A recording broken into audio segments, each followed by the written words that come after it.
Good morning. It is the Drake Toll Show. Monday, March 2nd, the year of our Lord, 2026. Addie Bates produces, Curtis Poindexter runs the board. In the world of sports,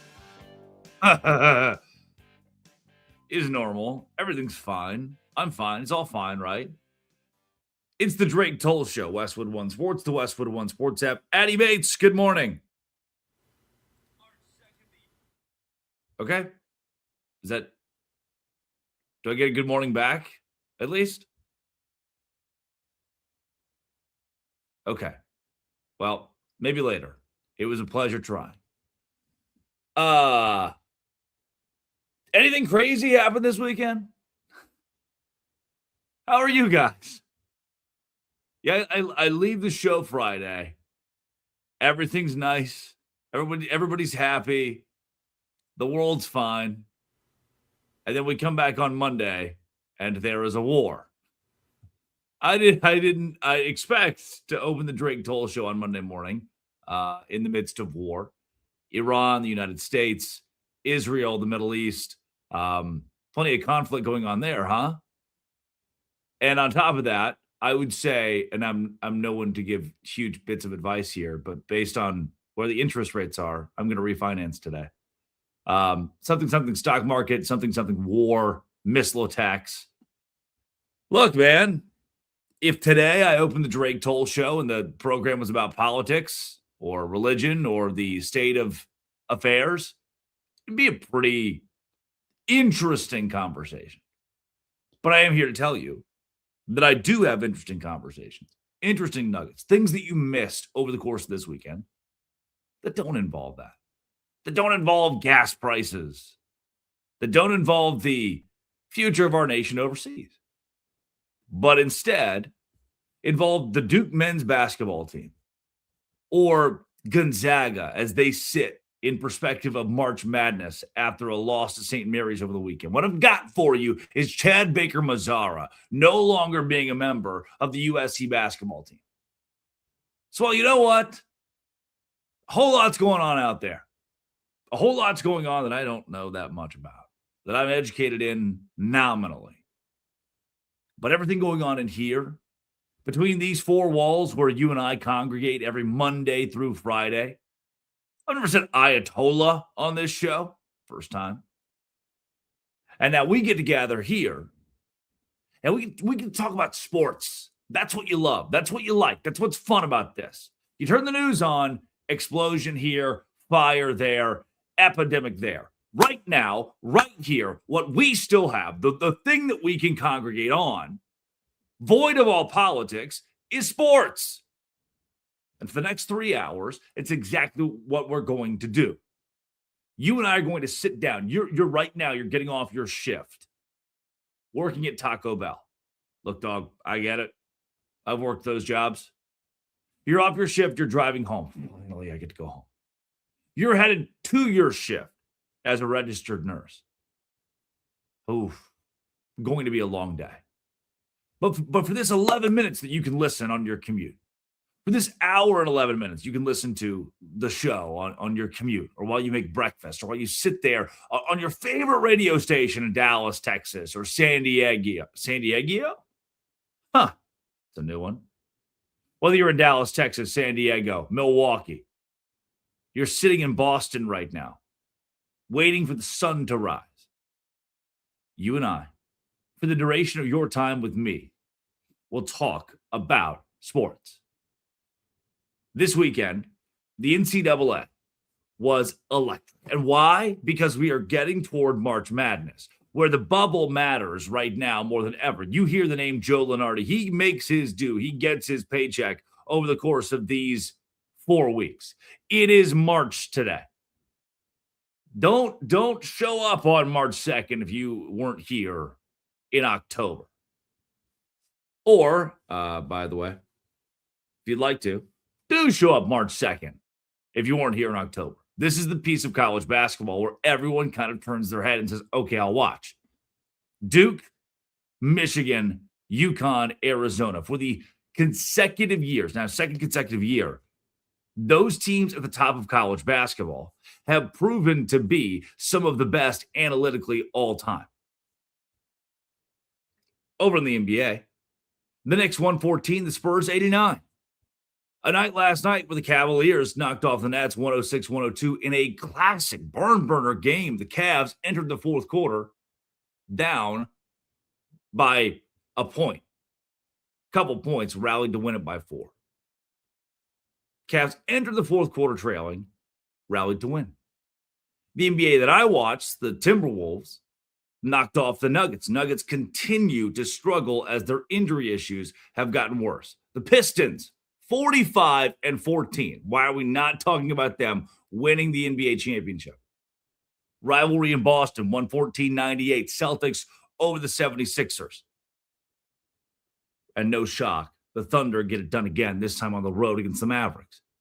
If you turned your weary eyes toward a television yesterday, if you watched NASCAR, if you watched the NHL, if you watched spring training in the MLB or women's basketball, golf, which I'm glued to now, you know that this weekend, if sports are your distraction, sports are what you got. As we head closer to March, let's camp out there in college basketball, where Cameron Boozer continues to be dominant, where the Darren Peterson, Kansas conversation continues to come up. If you ask me right now, who will win the national championship in college basketball? Well, do you understand that the Duke Blue Devils, who last year had Con Knippel and Cooper Flagg, both of those guys are in the running for MVP, Rookie of the Year, I should say, in the NBA, soon to be MVP in their careers.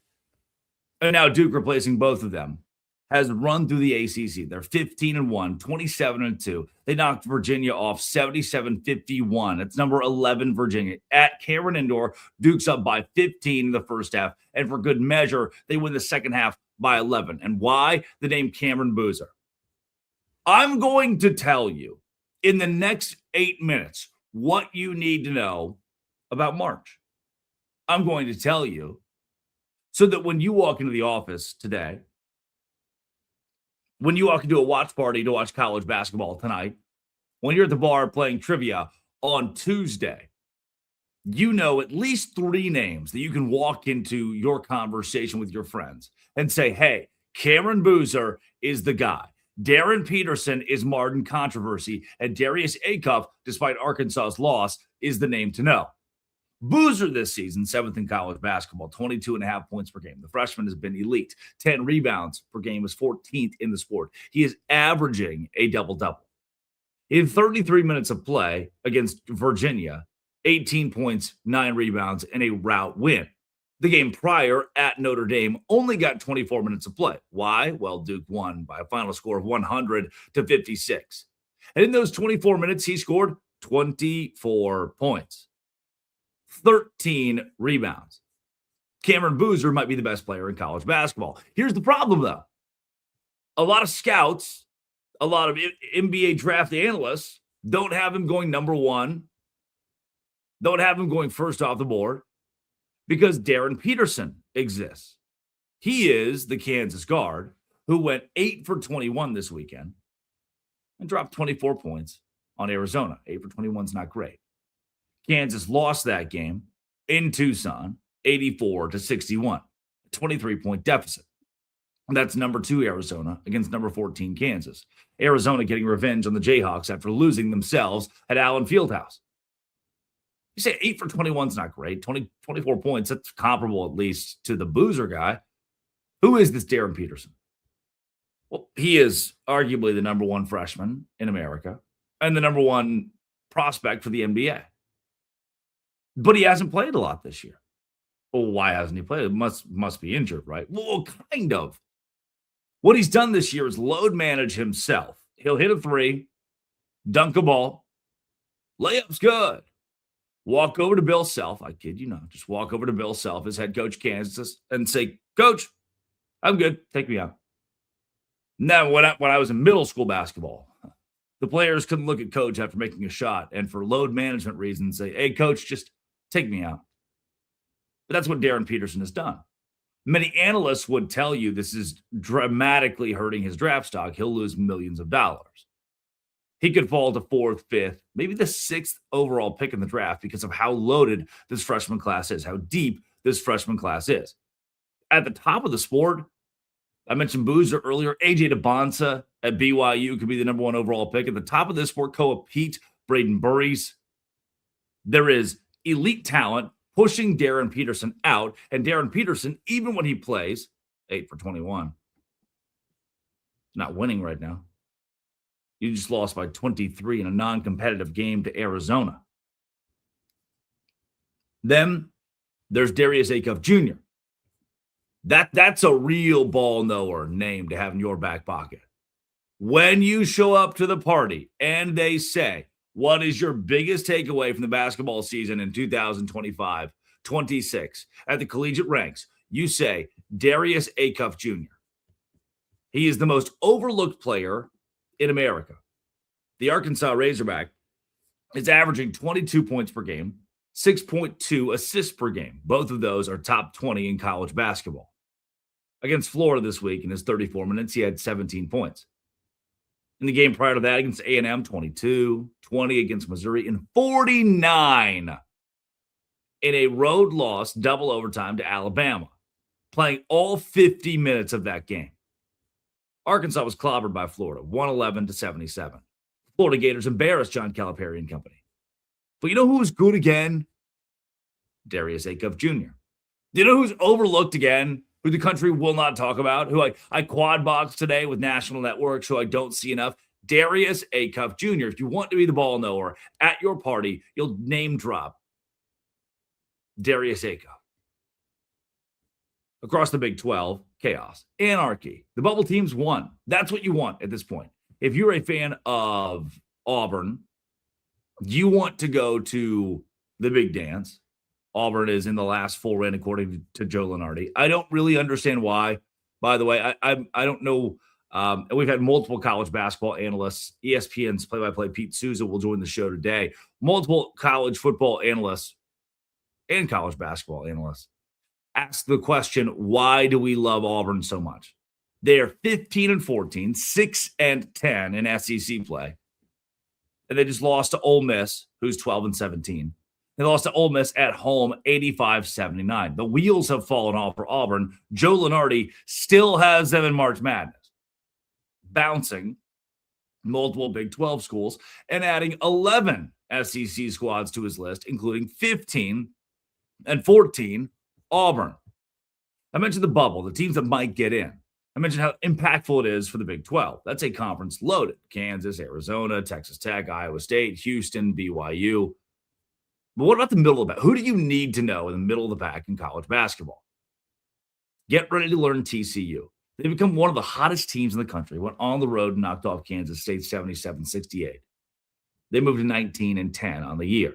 Cincinnati is a sneaky tournament team to Joe Lunardi. They're 16-13 in Big 12 play, 8-8, 16-13 overall, 8-8 in Big 12 play, and could emerge as one of the dark horses that you see in the first four that makes a run to the Sweet 16.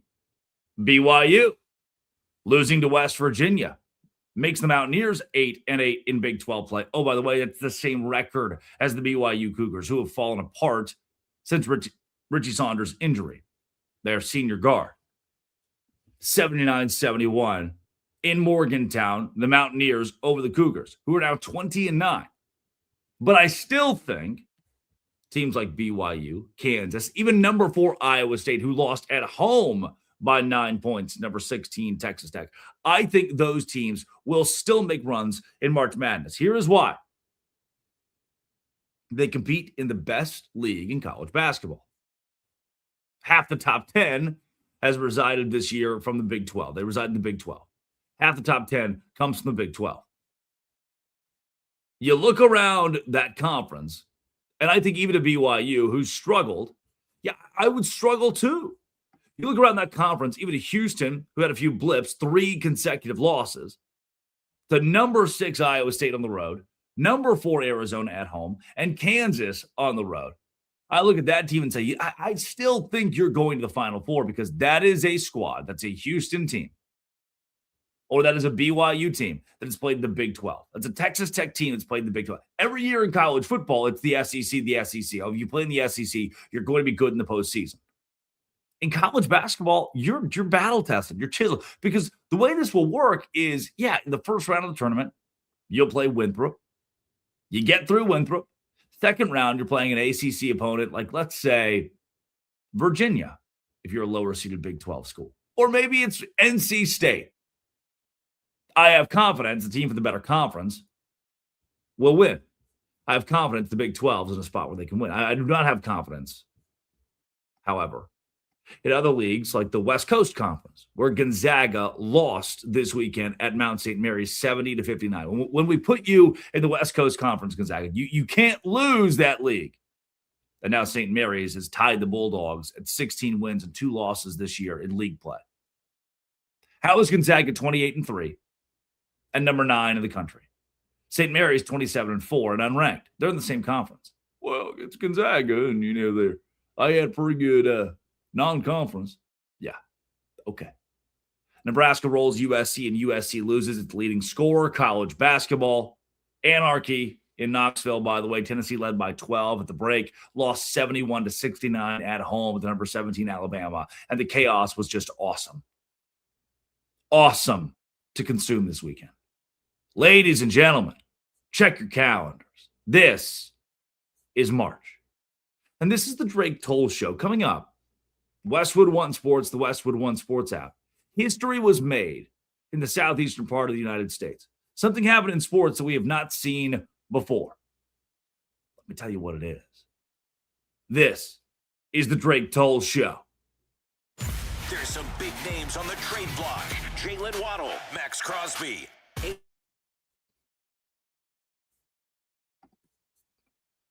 Well, what happened there? I can't hear you at all. Yeah, good morning.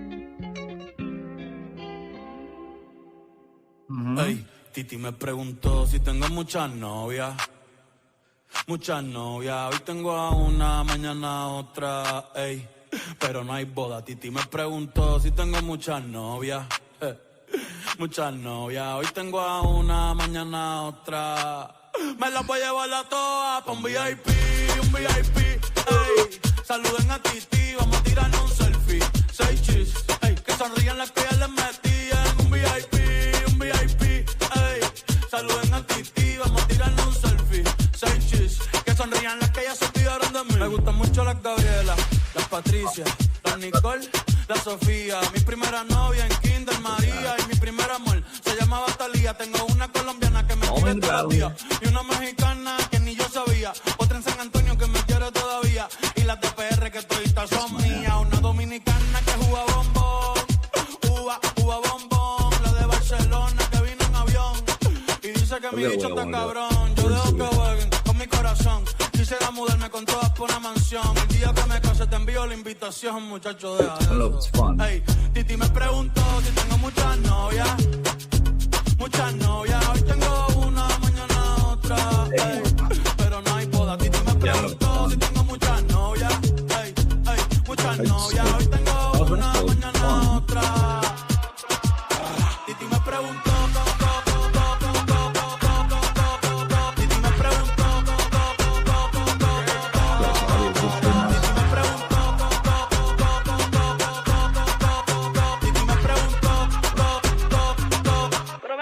Muchacho, ¿para qué tú quieres tanta novia? Me la voy a llevar a todas pa' un VIP, ey.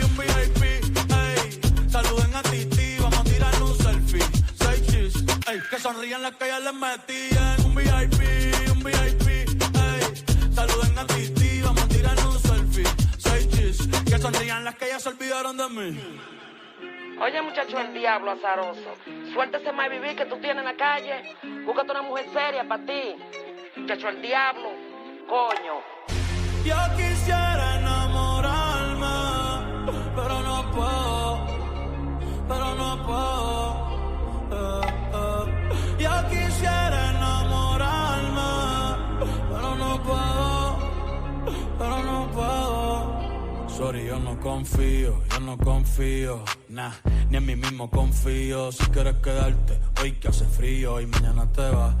Nah, muchas quieren mi baby gravy, quieren tener mi primogénito, ey, y llevarse el crédito. Ya me aburrí y quiero un totito inédito. Uno nuevo, uno nuevo, uno nuevo, uno nuevo.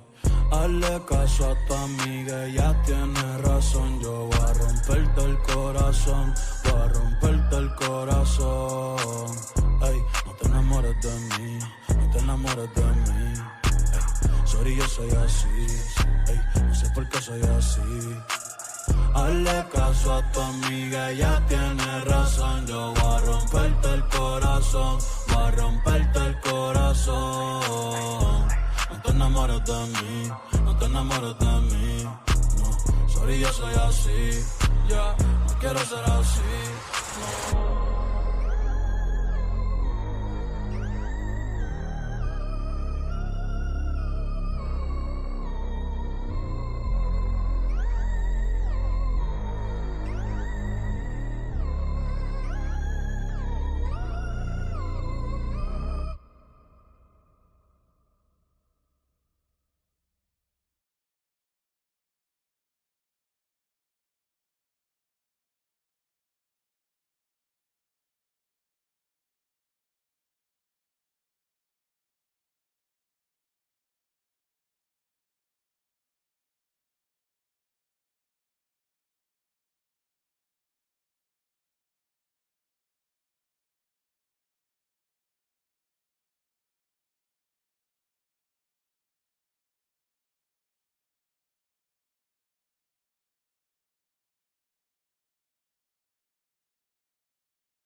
Touch yourself. Touch yourself.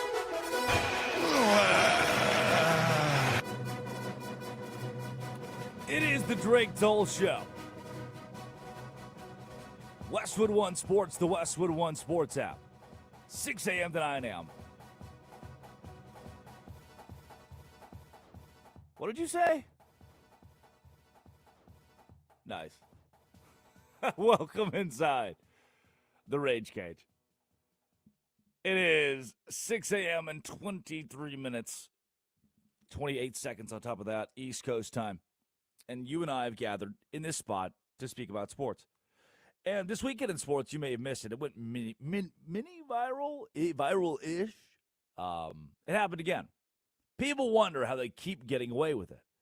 The Savannah Bananas. I watched ESPN yesterday, Sunday. I'm sitting at a bar and on the television in the morning time, the Savannah Bananas. Later on at night, at the bar, on the television, the Savannah Bananas again on ESPN. I thought, how do they keep getting away with this? Those pesky Savannah Bananas. Because all I've heard for a long time is, it's just fake baseball. They're just dancing around and doing stuff like that. But this time it felt different. They were in front of a crowd of 65,000 people at the home of the Florida State Seminoles, at their football stadium. Right field was like 225 feet. Center field was 450. A massive net. That was part of the build of having a baseball field at a football stadium. It was funky. Do some more research, come to find out there were 3 games this weekend in Tallahassee where the Bananas and their counterparts, the Party Animals and the Loco Beach Coconuts, hosted games over the weekend. The Firefighters, the Indianapolis Clowns, the Texas Tailgaters. It's this league. It's become the Bananas have opened up a league.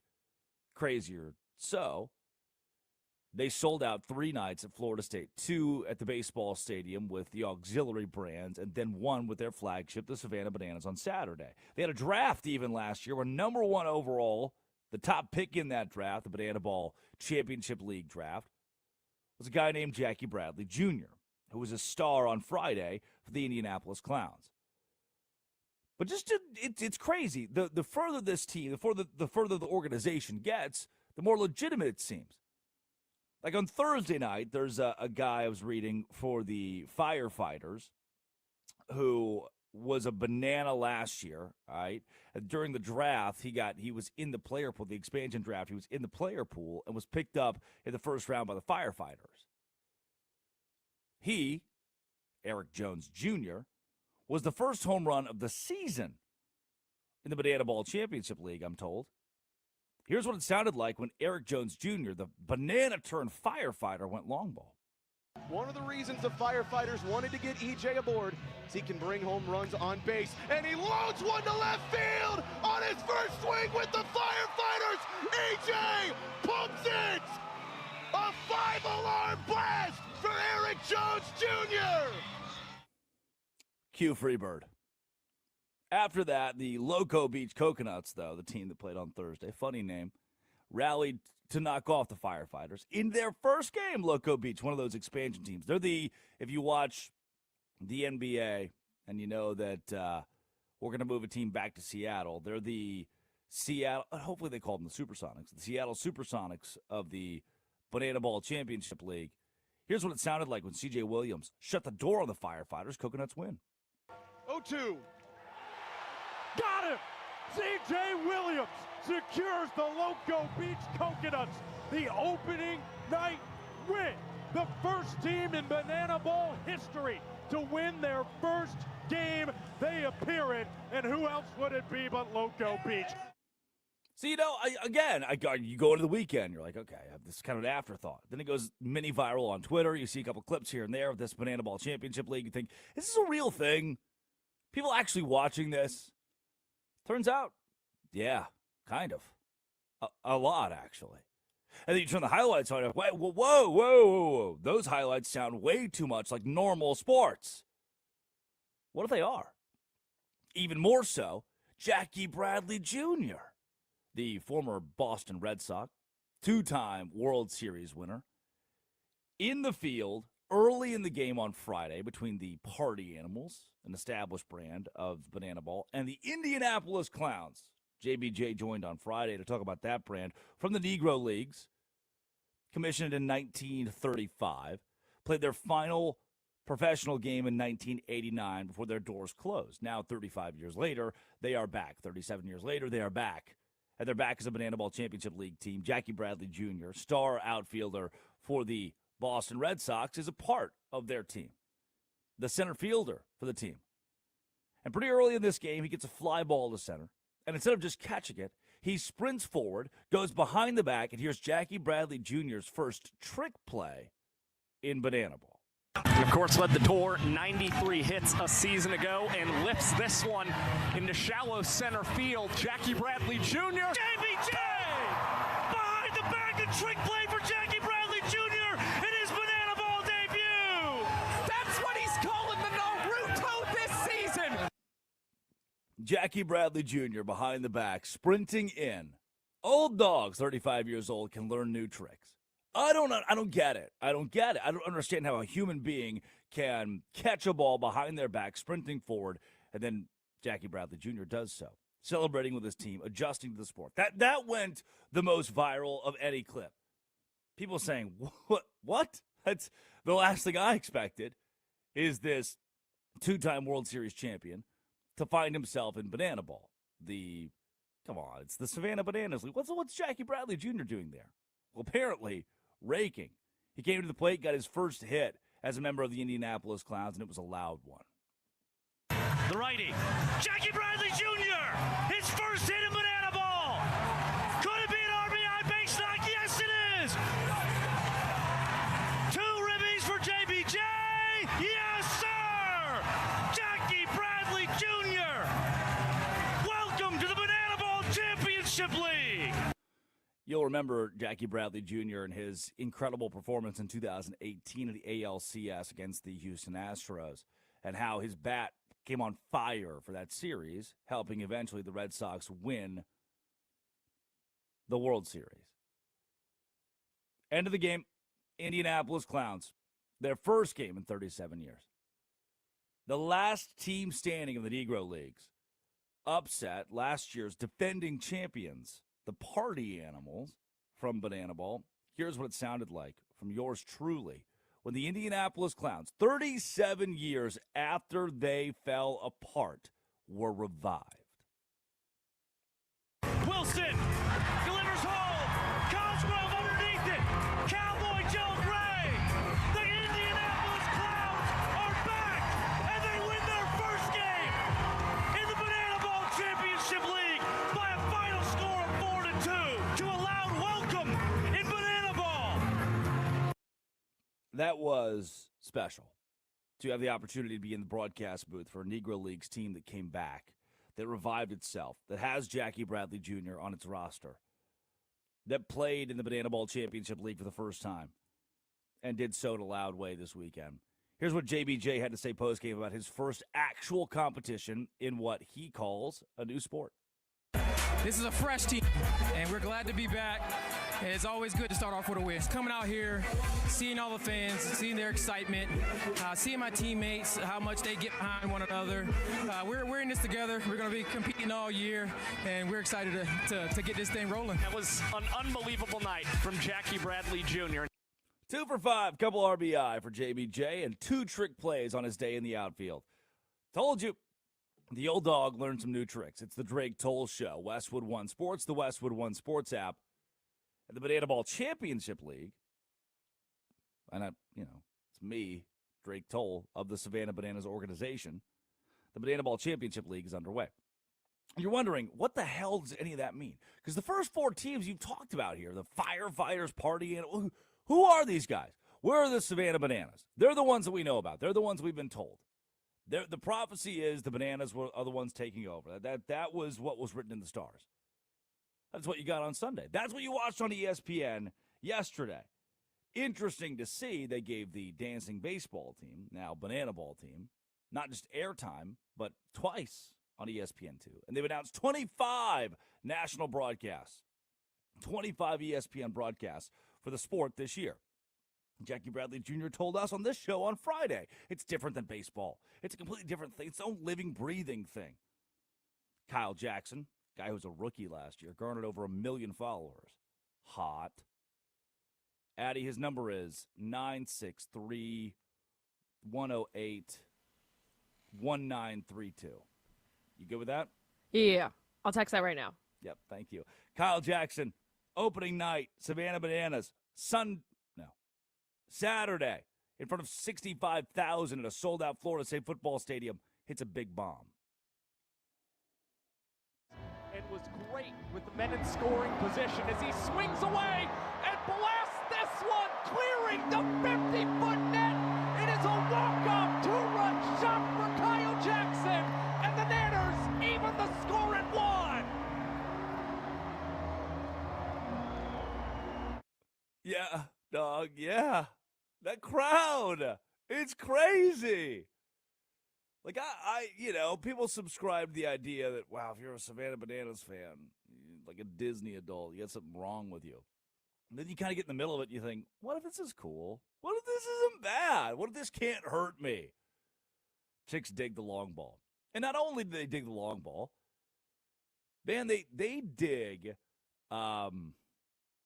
long balls in football stadiums. Travis Munoz, Moon as they call him, Nick Lopez, who played in the College World Series for Kentucky, both stepped to the plate late in the game where the Texas Tailgaters trailed the Savannah Bananas, and Moon and Lopez went back-to-back. Set off a former Mariners farmhand, and he gives up a big-time boom. Travis Munoz to the moon and back. First long ball in 2026 for the Tailgaters. And Lopez, oh yes he did! Back-to-back jacks for the Tailgaters here in the 8th. But with a score of 5-3 in the 9th inning, Danny Hosley. These dudes are athletes, man. These dudes are athletes. He'd started the game in the outfield for the Bananas. Came in to close. Two-way guy. And dominant. That's the name of his game. He struck out the side in the 9th to win it for the Bananas. The 1-2. Swing and a miss!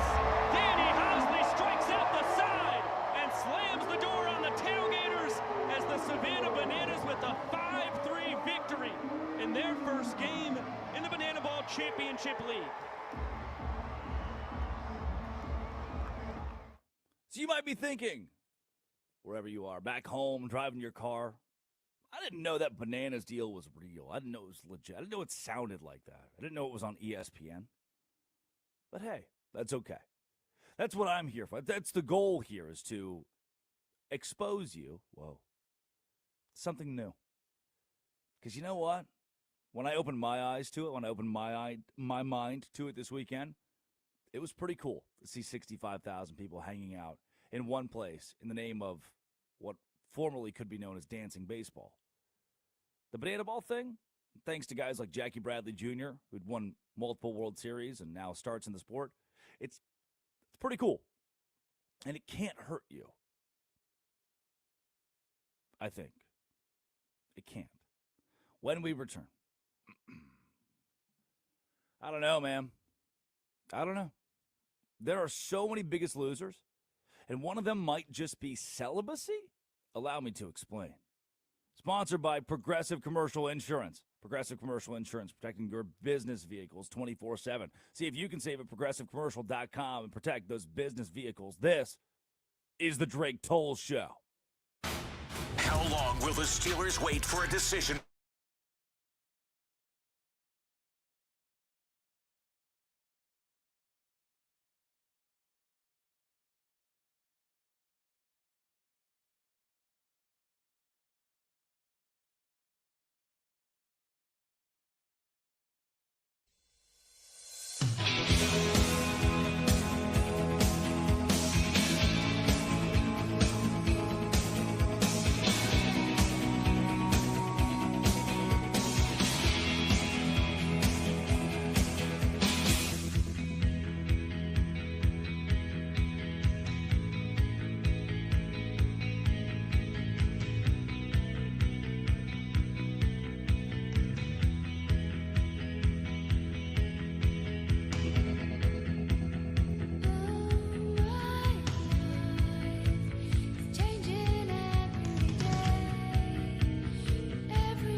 It is the Drake Toll Show.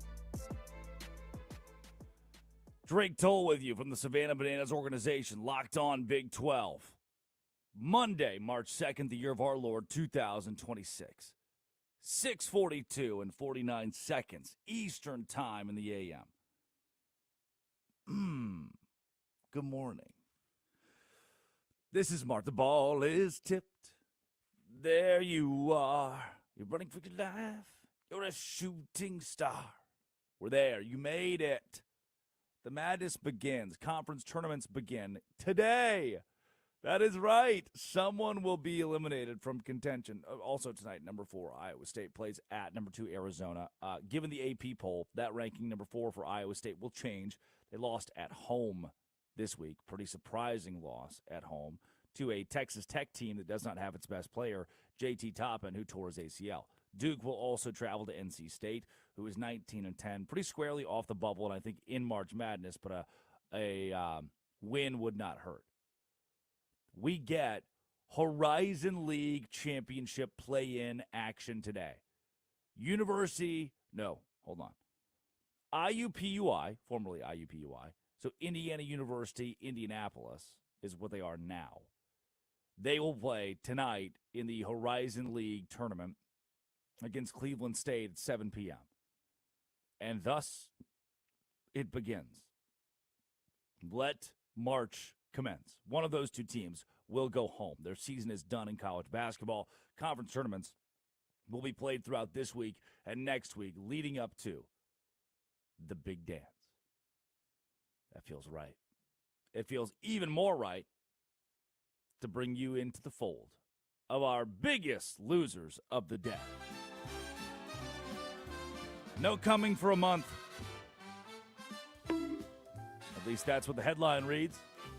Richmond will take a slow and steady approach with prize pick Sam Cummings' shoulder and its concerns.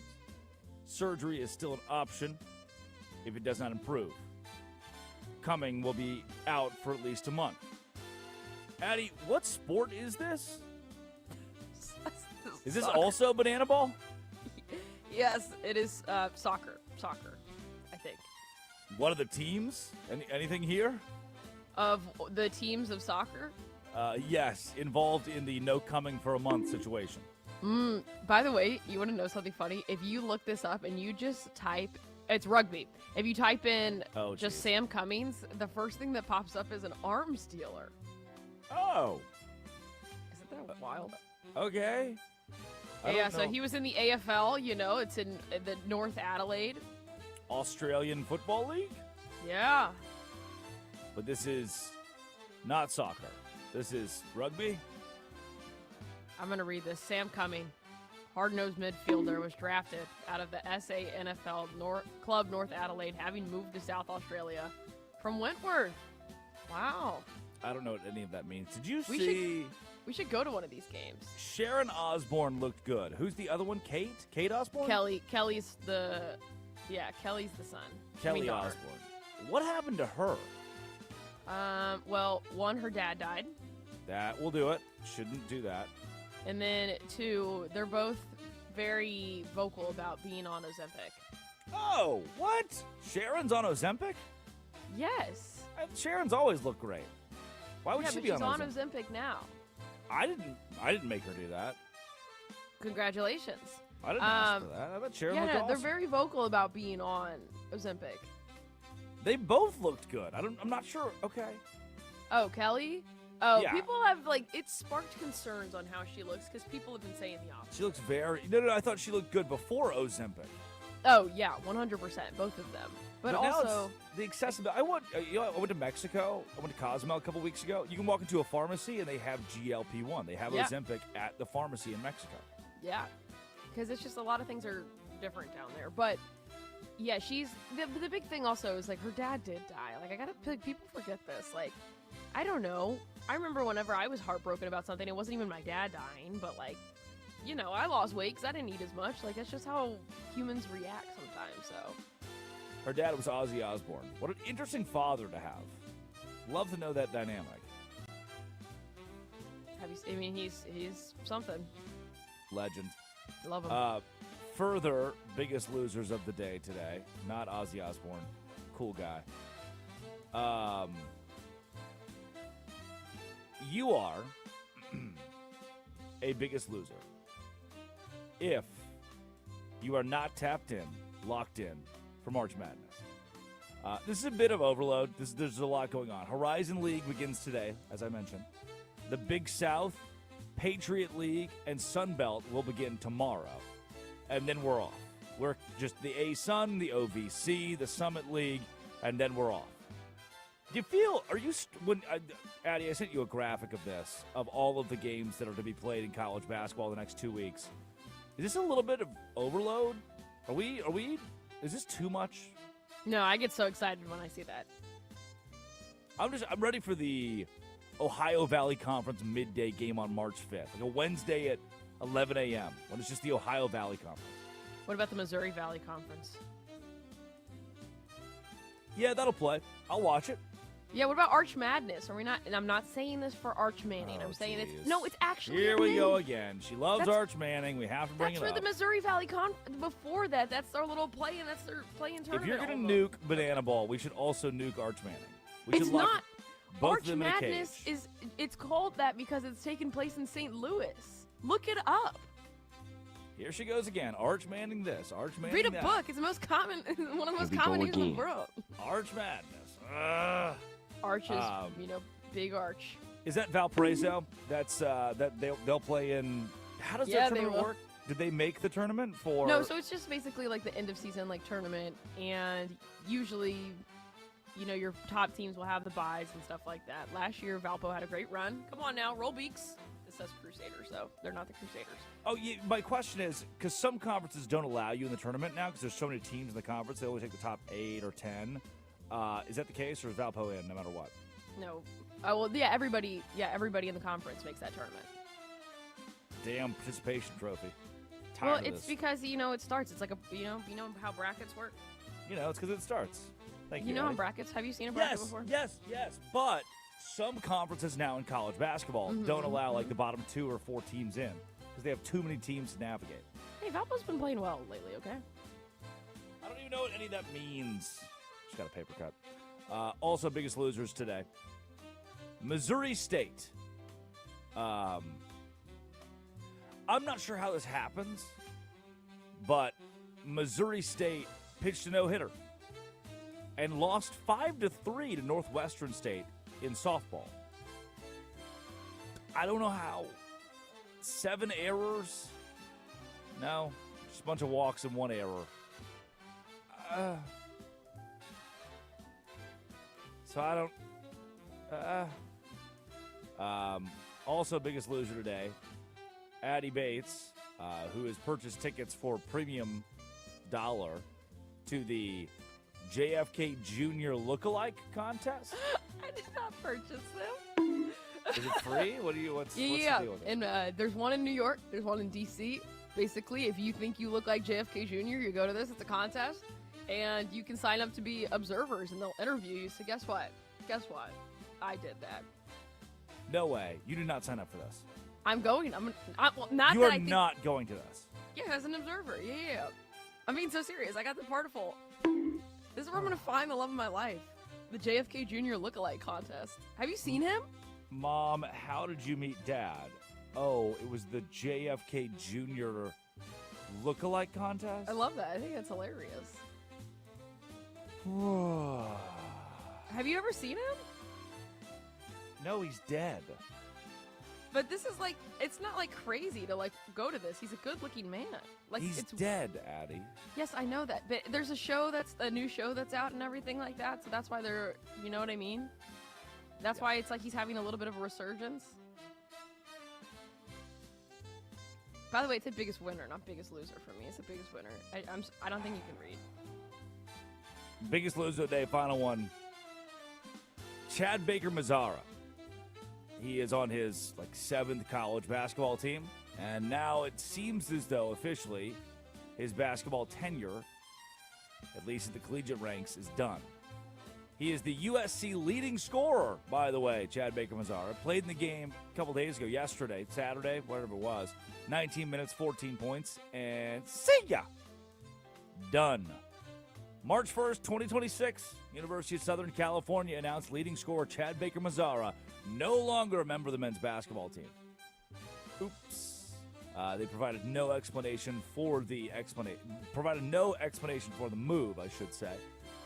And that followed a bunch of really weird events. So Baker-Mazara injures his leg, maybe his knee, early in the second half after blocking a shot in USC's loss to Nebraska, 82-67. Wow, English. According to head coach Eric Musselman, Baker-Mazara told the staff he couldn't go back into the game. And then after receiving medical attention in the locker room, he returned to the floor, did not sit on the team bench. He would sit courtside in the fan section next to his injured teammate Rodney Rice. Musselman said this was due to a lack of chairs on the bench. That's weird. And after accumulation of multiple issues piling together, that accumulation has led to Eric Musselman, who publicly criticized Baker-Mazara earlier in the year. After fouling out against Northwestern in 14 minutes of play, it led to Musselman saying, you know what, I'm done. Can't do it anymore. USC, 5-game losing streak, just lost their best player and arguably their best scorer and arguably their best player. That's the biggest loser moment. What you get? You ask for the head cases. You ask for the head case player. This is what you've asked for and received. When we return, obituaries. Please kill off this one thing. May it die in fire forever. Curtis Poindexter runs the board. Addie Bates produces. This is the Drake Toll Show. This is Westwood One Sports.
It is the Drake Toll Show. Westwood One Sports. The Westwood One Sports app.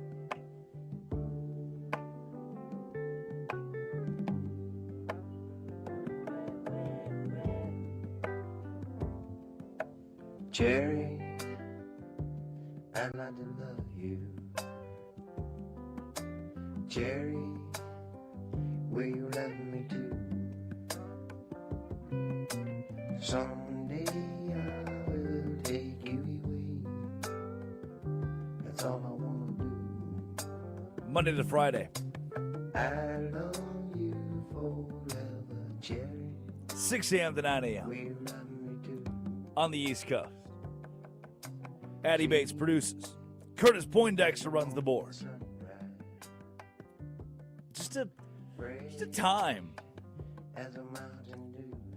Just a second to breathe. Just a second of like peace and sanctuary.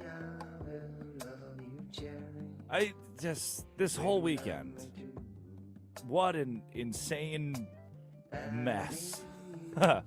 Like, woke up on Saturday and the top notification, group chats blowing up because I wasn't awake at 4 or 5 a.m. when the news dropped, of group chats blowing up that the U.S. is at war. What? What do you mean war? What do you mean? I've got a radio show on Monday. We can't be at war. And news out of Colorado, the death of a football player, the shooting in Austin, Texas. I've said it on this show before. Genuinely, my favorite bar in America I've ever been to is Buford's. I would make it a point when I was living in Waco to go to we would go once a semester at least to Buford's in Austin. And our thoughts are with those who were injured and involved, the victims at the shooting at Buford's. And look, you're driving your kids to school right now. You're driving yourself to work. Like, heavy weekend. There's a lot going on the weekend. And I'm not void of that as a human. I think you do turn on some sports programs, and credit to them for burying it for a bit, for not talking about the issues, the underlying things that are on your mind. But I'm human.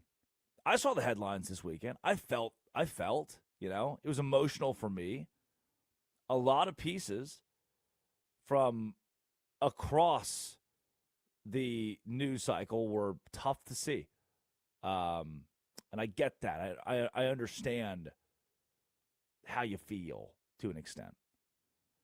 And that segues us into Waymo.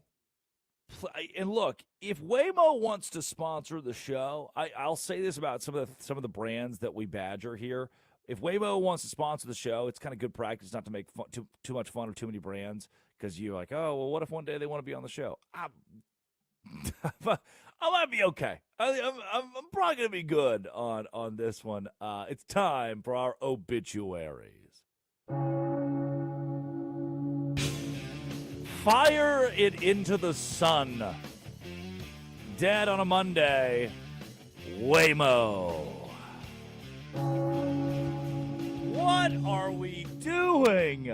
These are the cars that drive themselves, and I didn't really have an issue with that. I've ridden in multiple in Austin or in Phoenix. You call an Uber. Instead of Uber, a Waymo shows up. And that is self-driving car, no one behind the wheel.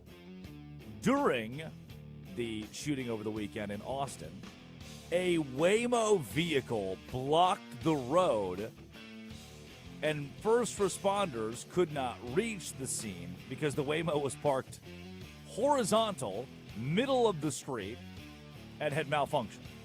It was reportedly trying to make a U-turn and then just crapped itself. Please, dead today, the Waymo. Addie, you're born and raised Austin. You big Waymo gal? I cannot stand them. I hate them. There's some up here in D.C. and it was a month ago, actually, when I was going to work. It was just in the way, and it wasn't understanding that you can turn right on a red. You can turn right there, and it was fine. It was clear. Like, these things are just stupid. Also dead today, this bobblehead night. This is why we have Twitter. This is why Twitter exists. The Montreal Expos tweet. That's right. The defunct Montreal Expos still have a Twitter account. It's a parody, I legally must say. But the Montreal Expos parody account tweets, due to unforeseen circumstances, the Ayatollah Bobblehead Day, Sunday, April 12th, has been canceled. That's a good tweet right there. That's a good tweet. I don't care who you are. The Montreal Expos have canceled their Ayatollah Bobblehead Day. And our final obituary today. This one comes from Saturday Night Live, actually. A little audio clip we have. Please say goodbye, I'll tee it up, to sexism in sports. Probably not all the way dead, but it should be dead, and we're slowly but surely getting back there. This is audio from Saturday Night Live when both the men's and women's United States hockey teams took the stage in front of America.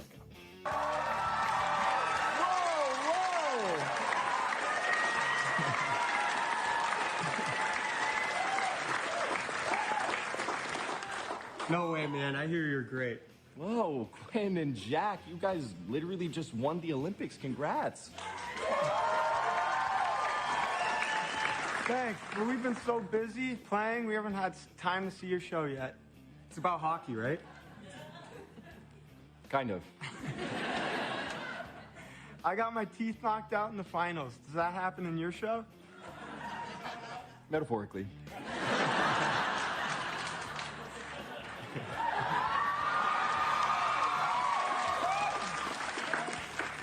Cool. What team do you play on? The Boston Raiders. Boston Raiders? What league is that? The NHL? The HBO. But you guys should check it out. Oh, I hope some hockey players watched it.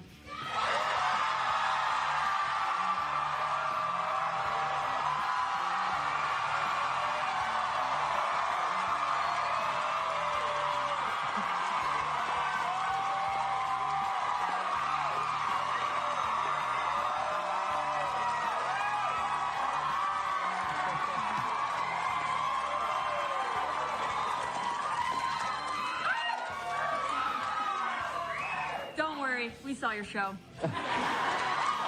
Oh, wow, Hillary, Megan, it's so cool that we're all here. It was gonna be just us, but we thought we'd invite the guys too.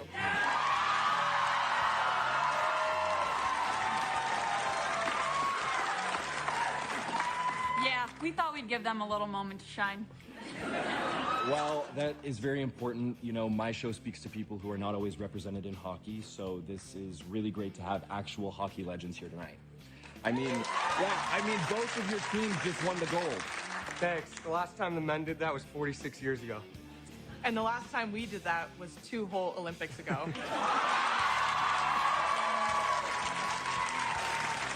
Nice burn. But these gold medals aren't just for us. They're for all hockey fans. Yours too. Oh, so can I try one on?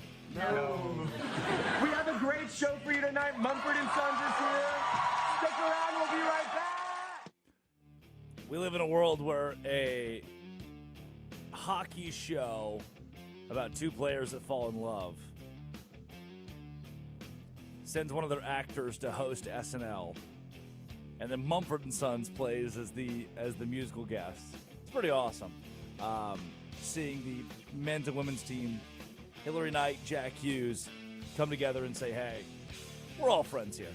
Everybody was peeing themselves last week because we hate each other, and there's this whole big thing where the women don't like the guys because of the FBI guy, you know. Just no.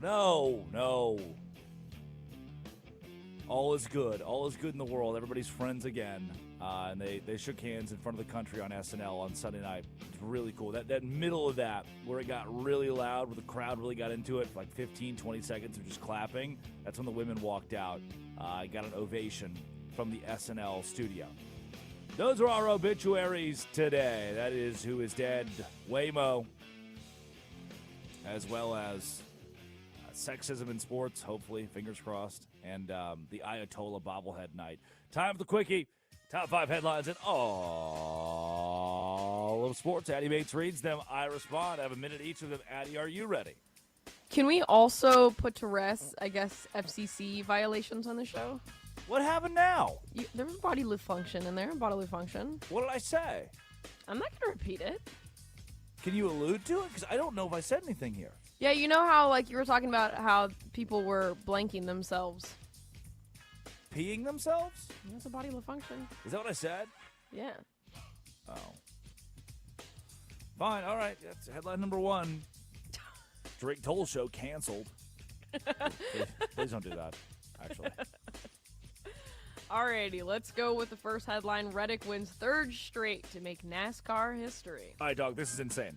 This is insane. I'm not a big NASCAR guy. Last I heard, they're still just going in circles. I'm not sure they added like a fun path or something. And a big reason why I'm not a NASCAR guy is because on Sundays, I'm watching golf. There are NASCAR people and golf people. There are WWE people and not WWE people. And that's fine. Some of my best friends love NASCAR. I can't be racist. My best friends love NASCAR.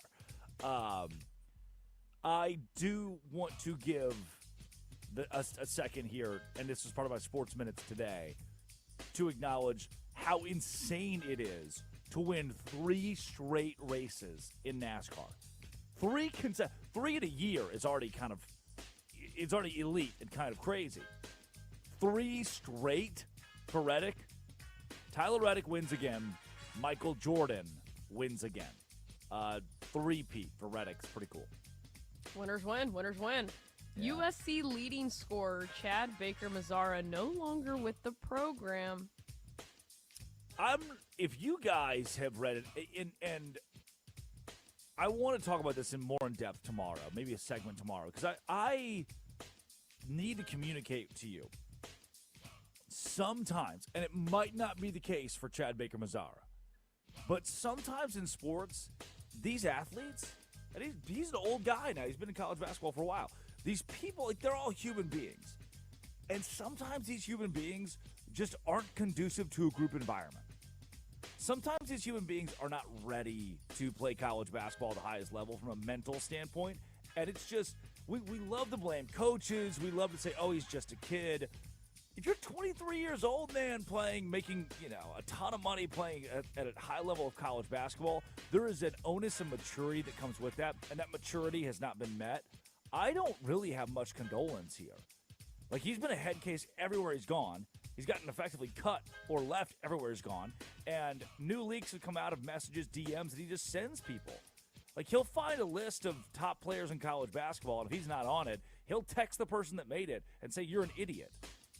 Like, there has to be accountability. If we keep coddling and giving participation trophies, you just created a million Chad Baker-Mazaras. And that's not good. This is a guy who's not good for sports. I mean, no doubt. UConn finishes off perfect 31-0 regular season. They finished it off. Hey, on a Monday. 31-0. Gino Auriemma is the greatest coach maybe of all time. We're getting into that conversation. John McDonald, I think he was an Arkansas track coach, won 41 national championships or something just stupidly absurd. If we're talking greatest coaches of all time at the college ranks, there are some obscure names out there. I say obscure, you just haven't heard of them because they're track and field or cross country or tennis. You've heard of Gino Auriemma, and he just wins. Even when there was a 5-year stretch where you thought, man, has he still got it? Like, can UConn compete at the top level? They can. 31-0. They're going to win the national championship. Yet another undefeated women's college basketball team will appear, this time in the form of the UConn Huskies. They're dominant. And Gino is the greatest women's college basketball coach of all time. That is indisputable at this point. And one of the greatest coaches to ever do it, up there with John Wooden. Congratulations to the UConn ladies on being undefeated, and I do believe they will stay that way. Ooh. NBA here. Spurs' poor performance that ends 11-game winning streak leaves Victor Wembanyama surprised. Yeah, man, I watching this game yesterday, Spurs fans don't want to be – you won 11 in a row. And you know that has to end at some point. You don't want it to end having scored 41 points in the first half, 48 points in the second half. If you lose a close game on the road to the Knicks, 114, 111, you think, hey, great game, we played well, whatever, I'm not panic buttoning. And you still shouldn't hit the panic button. But this was sloppy. This was a gross game. It's the lowest scoring total for San Antonio all year long. And I didn't enjoy watching, as someone myself, a Spurs fan, didn't enjoy watching it. I've had a lot of fun this season, but for a team that led this 19-7 to start and then fell apart from there, what is that, a 107-70 run for the Knicks to end the game? I say run, but like that's, yeah, they outscored the Spurs 107-70 to end this one. That's gross. 114-89, Knicks win it. Here's your final headline. Kind of a sad one. Colorado QB Ponder dies in a single car crash at 23. Yeah, man, I with this one, I think a lot of people, actually, I know almost anybody reading this headline had not heard of Ponder. And our thoughts are with him and his family. But I also want to commend Deion Sanders here for being so good at handling these situations with the team, with the media. For a guy that Deion Sanders, he gets a lot of flack, a lot of hate for the way that he cuts players or not really loving players or knowing their names or spending time with them. I don't know if those stories are true. For every bad story you get about Deion, you get one like this where you think, man, what a terrible, tragic situation, and a ton of credit to him for being a mature head coach, a guy who can bring emotion to the table and keep his team with a good head on his shoulders. He said Dom was one of my favorites. He was loved, respected, and a born leader. Let's pray for all that knew him and had the opportunity to be in his presence. Lord, you're receiving a good one. Credit to Deion in a moment like this, and our thoughts are with Ponder's family. It just sucks, obviously. Situation sucks, and to have Deion at the helm of that, at the forefront of that, I'd rather have Deion than Brian Kelly in a situation like this, releasing my statement. You know what I mean? I'd rather have Deion than Brian Kelly or whoever that Maryland coach was, DJ Durkin. I'd rather have Deion Sanders putting together this press release. So credit to Deion. Our thoughts with the Ponders. Those are your headlines. 5 headlines. Top 5 headlines in all of sports. A minute to respond to each. That was the quickie. Coming up. Around the NBA, Steph Curry is still out, and the Warriors, oh no, we suck again, still aren't there. Then, should Spurs fans be, I told you, don't hit the red button, but should Spurs fans be seriously doubting this team after a couple of new holes were poked? Possibly. I've got an answer for it. This is the Drake Toll Show. The NFL Combine is under.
Gathered in their masses,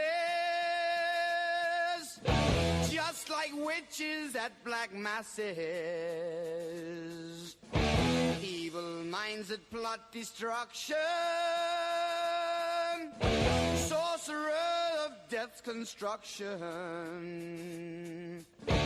In the fields of bodies burning, as the war machine keeps turning. Death and hatred to mankind, poisoning their brainwashed minds. Oh, Lord, yeah.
Darkness, world stops turning.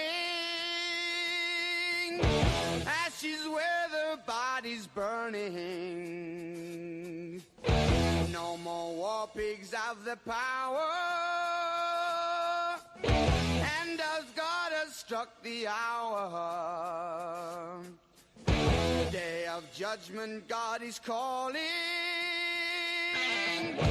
On the knees, the war pigs crawling, begging mercies for the sins. Satan laughing spreads his wings. Oh, Lord, yeah.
And I know all good things must come to an end. The win streak couldn't continue for the duration of the season for San Antonio. They are one of 3 teams, based on the Jackson rule, that you can only win the NBA championship if you win 40 games before you lose 20. The Spurs, the Detroit Pistons are both in that category, and obviously the Oklahoma City Thunder. Wow. Or Oklahoma State. Cowboys. I watched the game Sunday while I was driving in my vehicle on the way back from Nashville to Savannah, where I live. And a couple holes to poke in the Spurs. A couple defensive holes to poke in the Spurs. And the offense wasn't great either. Third quarter, Karl Anthony Towns, slam it home. Here's how it sounded on ESPN. 15 points now for Devin Vassell. 3 of 6 from downtown. Big swing there, one end to the other. Towns goes right to the cup.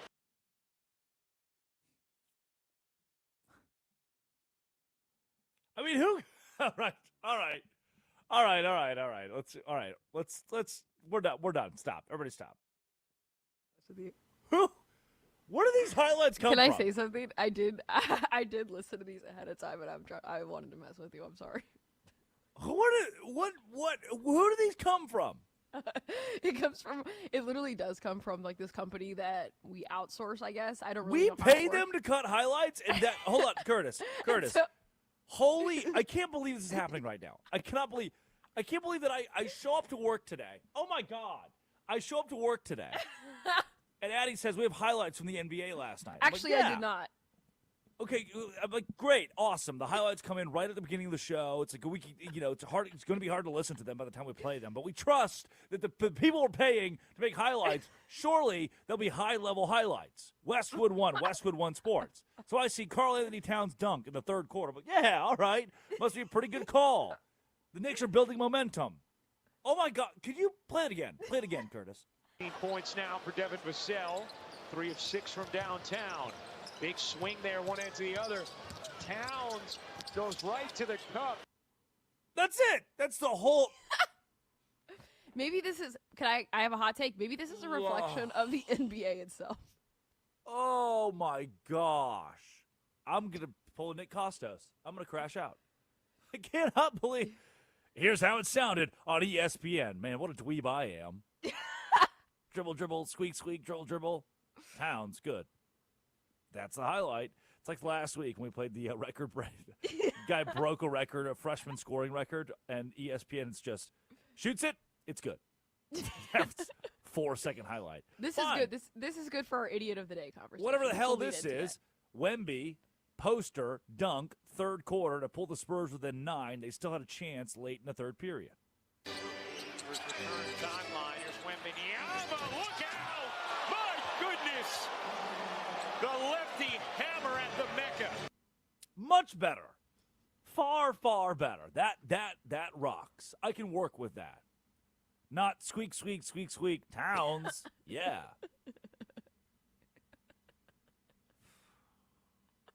We have one more. What? Play it, Curtis. Just play the last one. Controlled. And Bridges another steal. Mikal Bridges dishes. Sherman! My goodness! Without any context, you would have no idea what's going on there. You know what? We should have just ran back the banana ball segment. We should have just gone back and done the banana ball segment over again instead of. How does this happen? How does this happen? And those are the highlights from the San Antonio Spurs falling to the New York Knicks. Wow. We live in a society, man. We live in a society. Steph Curry will be out for at least 5 more games for the Golden State Warriors, who I think will, I mean, they'll make the playoffs, who I think, if he's healthy, will have, this is just a nothing burger, by the way, an opportunity to compete. Yeah. They would have to play at this rate, unless they start winning and winning fairly quickly, to climb above the Lakers, the Suns, They are right now 3 games back of the Suns, 5 games back of the Lakers, 5.5 of the Nuggets, who are dealing with their own injury issues. The Warriors need to position themselves better with 22 games left on their season. They need to position themselves better in the postseason to try to pull off a win. I think Golden State can win a series against Houston. I think Golden State can win a series against Minnesota.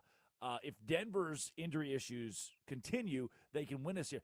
What they can't do, what Golden State cannot do, is compete with the Spurs or compete with the Thunder. No chance. They cannot do it. And with now Steph Curry out for 5 more games and a career that is an illustrious, historic, awesome, great, love it career, we're waning. We're getting there. The time's coming. And I know you watched Old Yeller and you really wanted Old Yeller to live. But, I mean, we're getting to the last few years here. We're getting to the last couple years. Whether it's injuries, whether it's his – I mean, this is a guy that played 56 games a few years ago, 74, 70. This year he'll end up somewhere around the 50-ish mark. Like, yeah, we're on the downtrend. The minutes are going down. The starts, the games played are going down. And it's time to cherish it while we have it. The Steph Curry era of the NBA. It's fading. What's not fading? College basketball. Coming up, ESPN analyst Pete Souza, play-by-play at ESPN, joins the show. This is the Drake Toll Show. There's some big names on the trade block.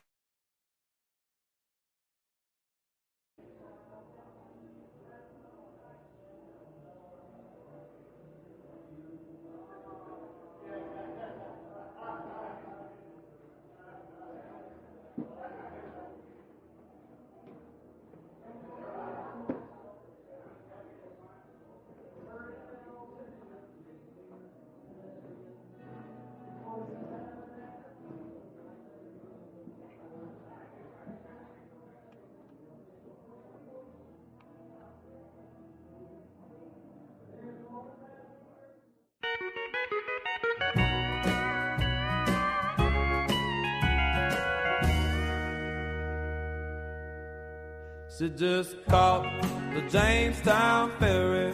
It's not a hot day, January, like she said it'd be if she ever left me.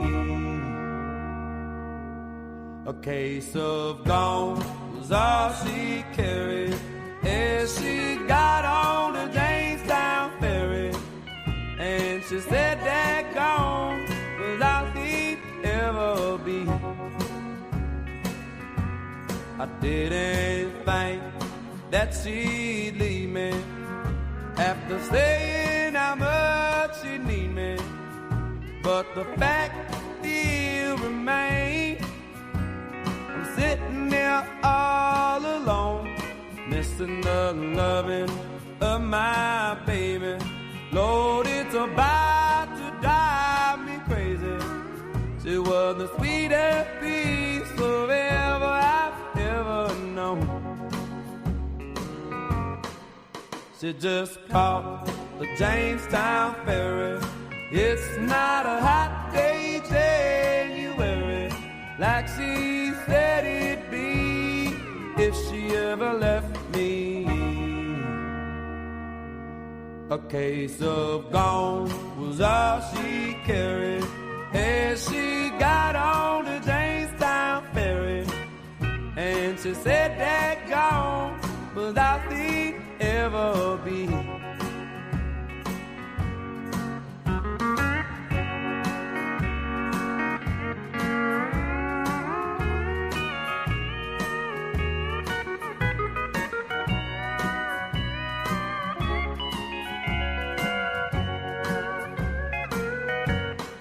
As I walk through that valley of honky-tonks and bars, I remember how she'd hold me, comfort me with talk.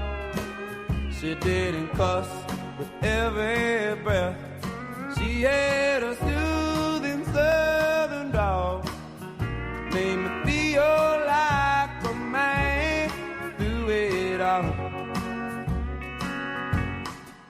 She just caught the Jamestown ferry. It's not a hot day, January, like she said it'd be if she ever left me.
It is the Drake Toll Show.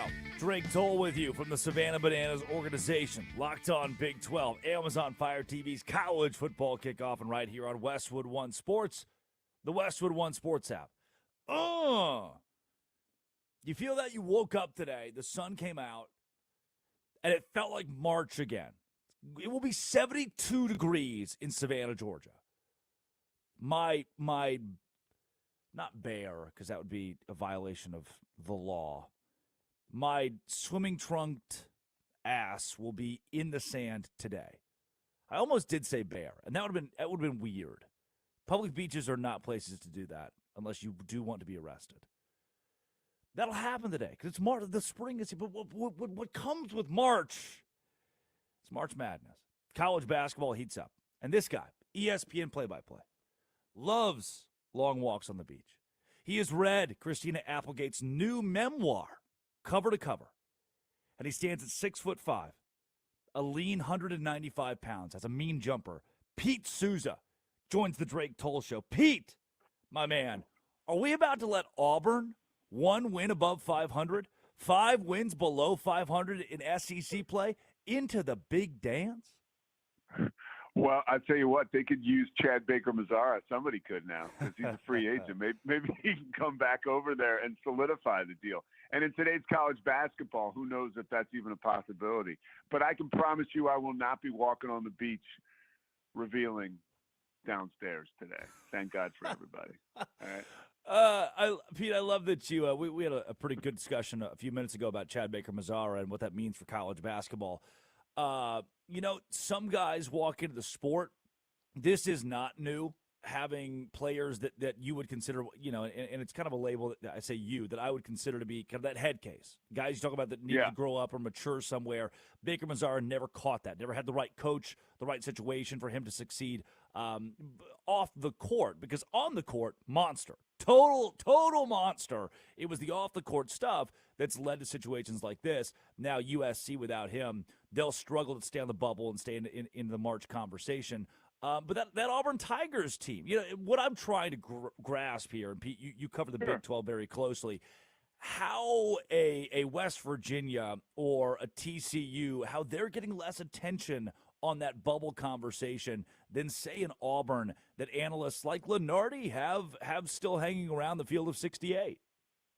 Well, I think I believe we are starting. We're on the backside of the apex of the SEC, right? And we're coming down slower than I had expected, because I am a little surprised that when you look at, however many teams it is right now, 9 or 10 they have in from the SEC, and Auburn possibly, dancing on the bubble.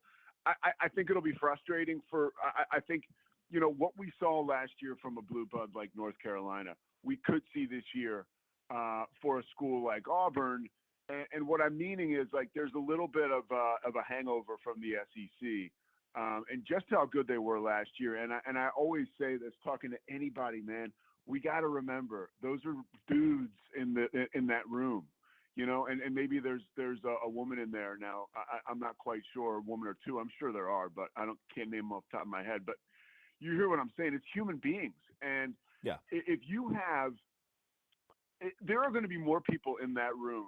And this is true, regardless of what anybody tells you. There are debates that go on in that room, and if you don't have somebody for you in that room with a very strong voice, you can get left out, right? It's almost as though, and we can take this back to 2 or 3 years ago, dude. I can remember when Oklahoma was left at the altar their last year in the Big 12. And I remember talking to a buddy of mine who's a Power 4, Division I, Power 5, however you want to say it, Division I basketball coach. And he's like, look, dude, Porter, talking about Porter Moser, didn't have anybody in that room fighting for him. Wow.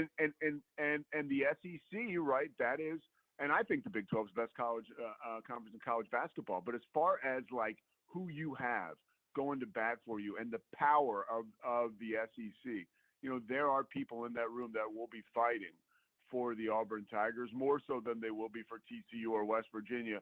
So the national buzz sort of reflects the internal buzz, right? For what you have going on with that committee inside that room when the time comes. And guys like Lenardi know that. Like, that's factored into his equations. That's awesome. Pete Souza, play-by-play with ESPN and the Pete Souza Show, joining the Drake Toll Show, Westwood One Sports, the Westwood One Sports app. You saw it last year with West Virginia, what you're talking about, Pete. When they got left out, but certain committee members' rooting interests were adhered to in how the committee selected their field of 68. You'll see it again this year. It's a great point.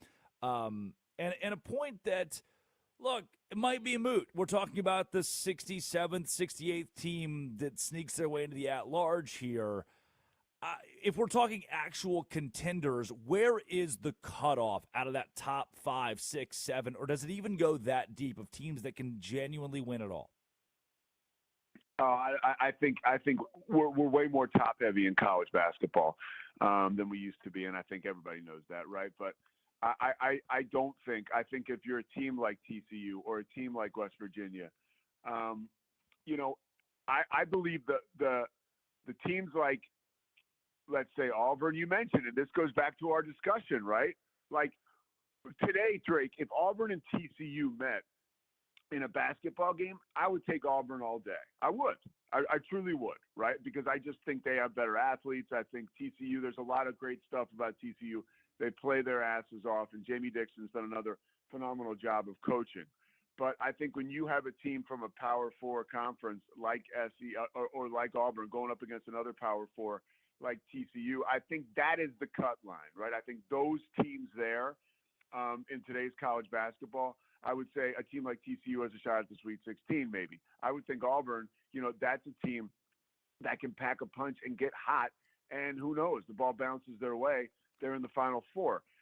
What I'm saying is after that, those two teams, which are kind of sexy and interesting, there's no more, like Miami, Ohio, like they'll get boat raced if they get, and I hope they get in, but they're not going to make it to the Sweet 16. Like there's no chance now. There's no more St. Peter's. Like I believe it's over for those teams because they don't have the money. I've been, most of my time has been spent calling basketball for ESPN, calling the Big 12 for ESPN and NBC as well. And I'll do games for the American Conference, and I love the American Conference. It's awesome. But there's a drop-off, dude. And I think the drop-off is more so than ever because the guys like, let's just take UAB for an example last year. Jax Lendeborg, right? I mean, millions of dollars now he's making at Michigan. Christian Coleman, close to $1 million at Oklahoma State, as far as we know. McGee, I forget the guy's first name escapes me. He got a bag to go play at Mississippi State. What I'm saying is those mid-majors, they were eaten alive by these big-time schools. So the days of Cinderella dancing into the tournament, right, and making a real run, they just don't have the horses anymore, dude. Like, it's really tough for those schools to evolve into anything that looks like a contender when you get to March, because any player that would develop, like Jax Lendeborg spent 2 years getting pretty good at UAB, and then he's done. It's like he's going to help them or they help him get better, and then he leaves. So I think it's a long answer, but I think, when we talk about that cut line, I don't think below a 5 or 6 or 7 really is going to make a big time run, unless you've got one of those Power 4 teams, Power 5 schools that sneak in. I got to say Power 5 talking about hoops because I'm a Big East guy, so I apologize. Yeah. Look, down here for the Big East, but I still don't want to face anybody out of that. I bring up a lot on even Locked On Big 12. If you are a BYU or Texas Tech trying to get healthy, the last thing you want to run into is a Big East team because they are as fierce defensively as it gets in the country. You'd rather have an NC State in that round of 32. You're matching up with Pete. Quick hitter with you today because I'm told I'm fired if I'm not out by 54 here. So quickly, Iowa State, Arizona tonight. Industry. You got to watch Industry. That's all. I should leave with that. I just finally started watching. Go watch Industry. That's all right, great. Go ahead. Iowa State's lost 2 of their last 3. That BYU one's kind of a head-scratcher based on what BYU's done since then. But Iowa State now goes to the McKale Center, Arizona tonight on ESPN. Any chance? I mean, that Iowa State loss on Saturday was shocking to me, jarring to me. Any chance that Iowa State pulls off this upset behind Milan Momcilovic, Taman Lipsy? No. I mean, and that's not saying Iowa State couldn't win the national championship. What's going on going into Tucson right now, you've got Braden Burries is one of the best guards in America. If you have not stayed up late to watch this young guy, watch him tonight. The guy, literally, he averages about 7 rebounds, or maybe more than that, about 3 assists. He's scoring 16 points a game. He's an old school, big physical guard. And then forget about their front court. Arizona is on one of the all-time heaters right now, especially at home. This is a game for the Wildcats tonight. But, I mean, look, Iowa State's amazing, but I feel real strong about Arizona playing at home on Big Monday. It's a scene there, man. I love calling games there, and tonight I think they'll overwhelm Iowa State. I lied to you. One more. National champion, please. You have to pick today. Please. You can give me 2 or 3 right here. Who are the real contenders to win it all? Michigan, Houston, Arizona. You can pick from those 3. How about that? I'm leaving Duke out. Yep, that's good. We'll have you on next week to explain why you left Duke out. Pete Souza, the Pete Souza Show, play-by-play, ESPN, NBC. Thanks so much for joining the show. Hey, you're the man, Drake. Anytime, brother. That guy's a dog. That guy's a dog right there. I watched Arizona with my own 2 eyes, and Koa Pete, the guy I've been telling you about, was like an afterthought. It was Bradley. It was Burries. Oh, they're going to be so – Tobe Awaka. They're going to be so good to watch in March Madness. Buy Arizona stock. Buy Arizona stock now. Oh, no. Not good. Oh, I'm being told that when we come back from this break, it's time for our Idiot of the Day, followed by a look around the NFL as free agency is around the corner. Westwood One Sports, the Westwood One Sports app. Addie Bates, Curtis Poindexter. This is the Drake Toll Show. This is Westwood One Sports.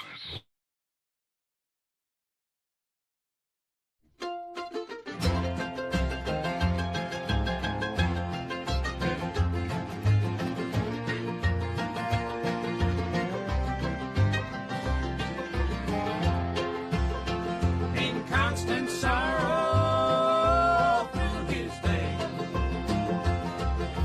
I am the man of constant sorrow. I've seen trouble all my day.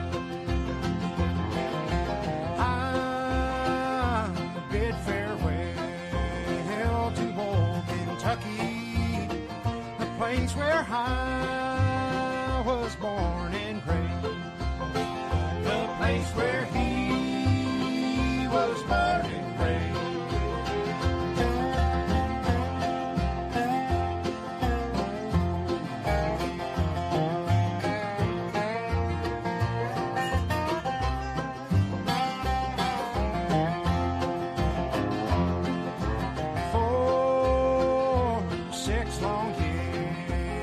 I've been in trouble. No pleasure here on earth I find. For in this world I'm bound to ramble. I had no friends to help me now. He has no friends to help me now.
Like she just don't care. Got a red bandana and a raven hair. Sitting in the corner at the Mercury. Cowboy killers in a plain white tee. Tobacco for the glasses and the sleeve tattoos. She's just another small town a couple problems now, but she doesn't try to keep them hid. Her kind of loving is a little like a fist fight. Alright, alright. The kind of thing you never see before midnight. Girl, I know you're gonna wreck this town. Won't you tell me where to be when the walls start falling? Here we go. It is the Drake Toll Show. Monday, everybody. Come on. Come on.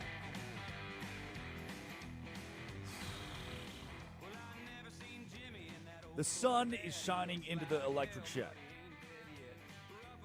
You know, the March Madness is here. The World Baseball Classic is coming up. The ESPN with its little free agency. I'm ready. I'm ready. I'm so ready. And it's like the more stuff happens in the world, by the way, the more I told you I have a quad box, and I watch 4 different TV channels every morning on my TV while I host this show. And usually 3 of them are sports, and one of them is whatever the news is today, local news. And of the 3 sports ones, multiple have brought up, the conflict in the Middle East now. When is there not a conflict in the Middle East? We're just hanging out there with it. And I look, it was a lot. There is the human element. And on one side, you could ask a guy who's been in radio for 20 years and say, hey, man, should you ever talk about politics on the show? And he'd say, no, never. And I agree. We're steering away from politics, no doubt. But to pretend it wasn't the wildest weekend of our lives would be disingenuous. This was a crazy weekend. This was a crazy week. And a major portion of that due to the new conflict in Iran. Woke up on Saturday morning with the text in the group chat that we're at war. Like, what? Asleep. What do you mean we're at war? And some crazy things happened. There were some dark things over the weekend. And I won't hide from those. But instead, I want to tell you that's top of mind. I'm watching it. I'm thinking about it. It's a lot of this stuff's super heavy, whether it's, a mass shooting in Austin or attacks in the Middle East, attacks on U.S. military. Like, that is tough. But it is an honor for me to have the opportunity on a Monday morning after a weekend like that to show up and have an opinion on the San Antonio Spurs, to have an opinion on Chad Baker-Mazara, show up and have an opinion on whether or not the Seattle Seahawks will keep the Super Bowl MVP in-house. Those conversations are small potato. Thank you, Ed Cooley, for the head coach of Georgetown basketball. Is that right? Am I right? Georgetown, right? Yes. Thank you. Ed Cooley for coming to the podium, losing a game, and the reporters say, hey, Ed, how'd you lose this game? And Ed says, well, don't ask me that stupid question. There's war and famine. I'm not going to go that far. But I'm not going to tell you I don't see it. And yet, despite seeing it, I still have the chance to talk about, you and I have the chance to talk about the sports world that hasn't come to an end. We get to gather this morning and talk about what you love. And the conflicts in sports aren't like war. The conflicts in sports are not like controversy and tragedy. For the losses make the wins what they are. The beauty of sports and our opportunity to gather here today is to talk about a different kind of conflict, stuff that makes you emotional, stuff that makes you feel a type of way. The Nuggets losing to the Timberwolves. What does it mean for the rest of the Nuggets season? Are they done? Those conversations make you feel something. You have an opinion on those things. You have an opinion on your favorite player, your favorite team, the NFL Combine. And that's what I love about this. Is there still is controversy. There still is oddity. There still is something about sports that keep bringing you back. And today, I want to bring you into my brain, into the fold, for our idiots of the day. Idiot of the day.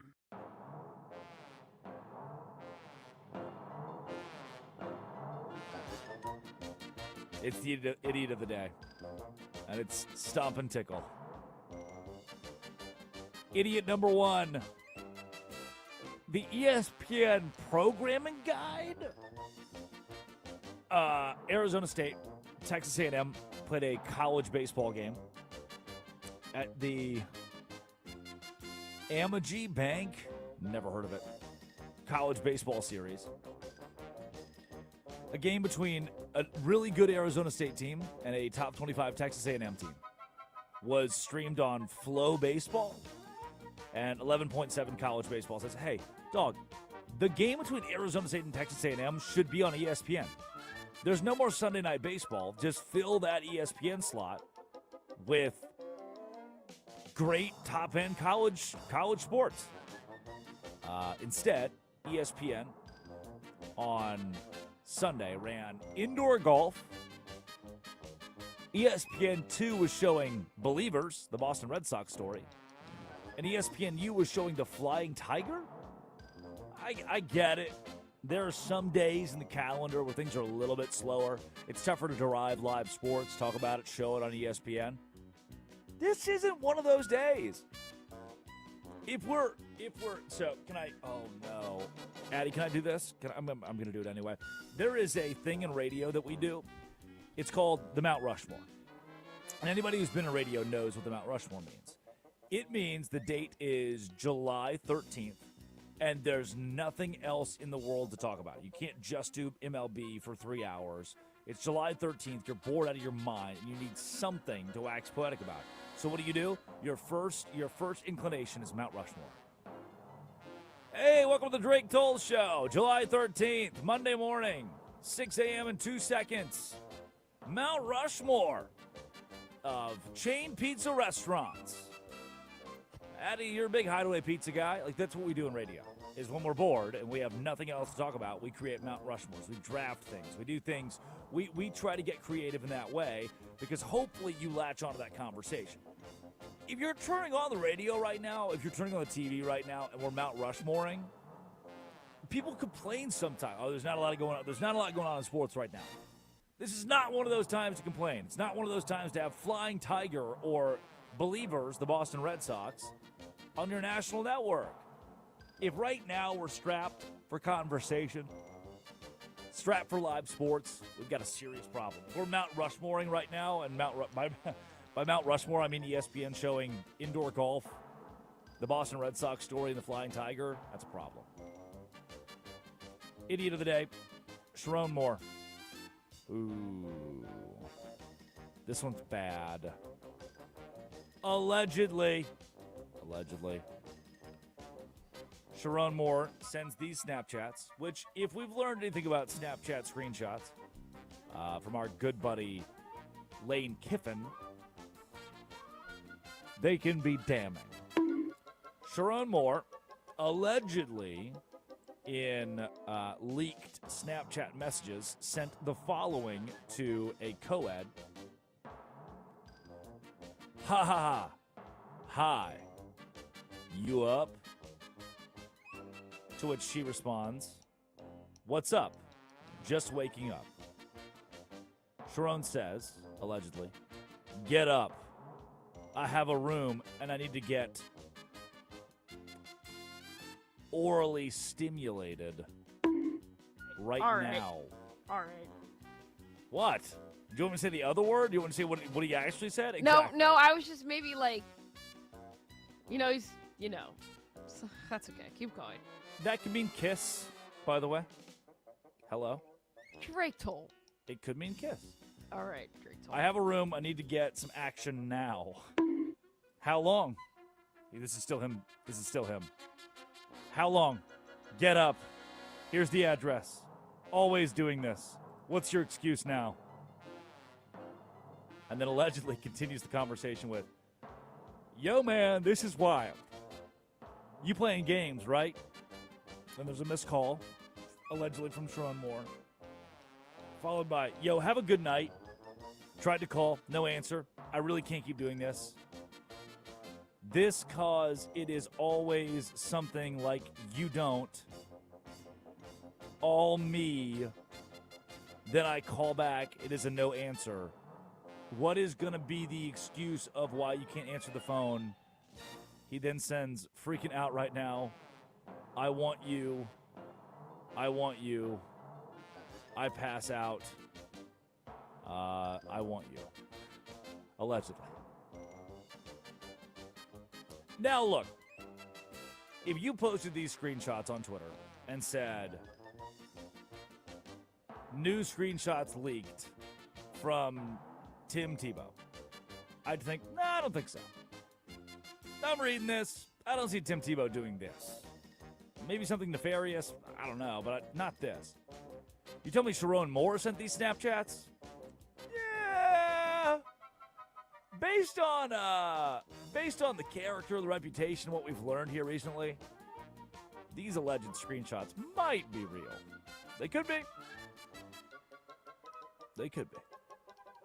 Another idiot of the day today. Let's hand this one off to Bruce Pearl.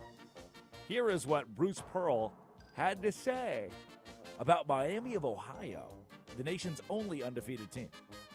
Miami, Ohio, here's the deal. Are we going to select the 68 most deserving teams, or are we going to select the 68 best teams?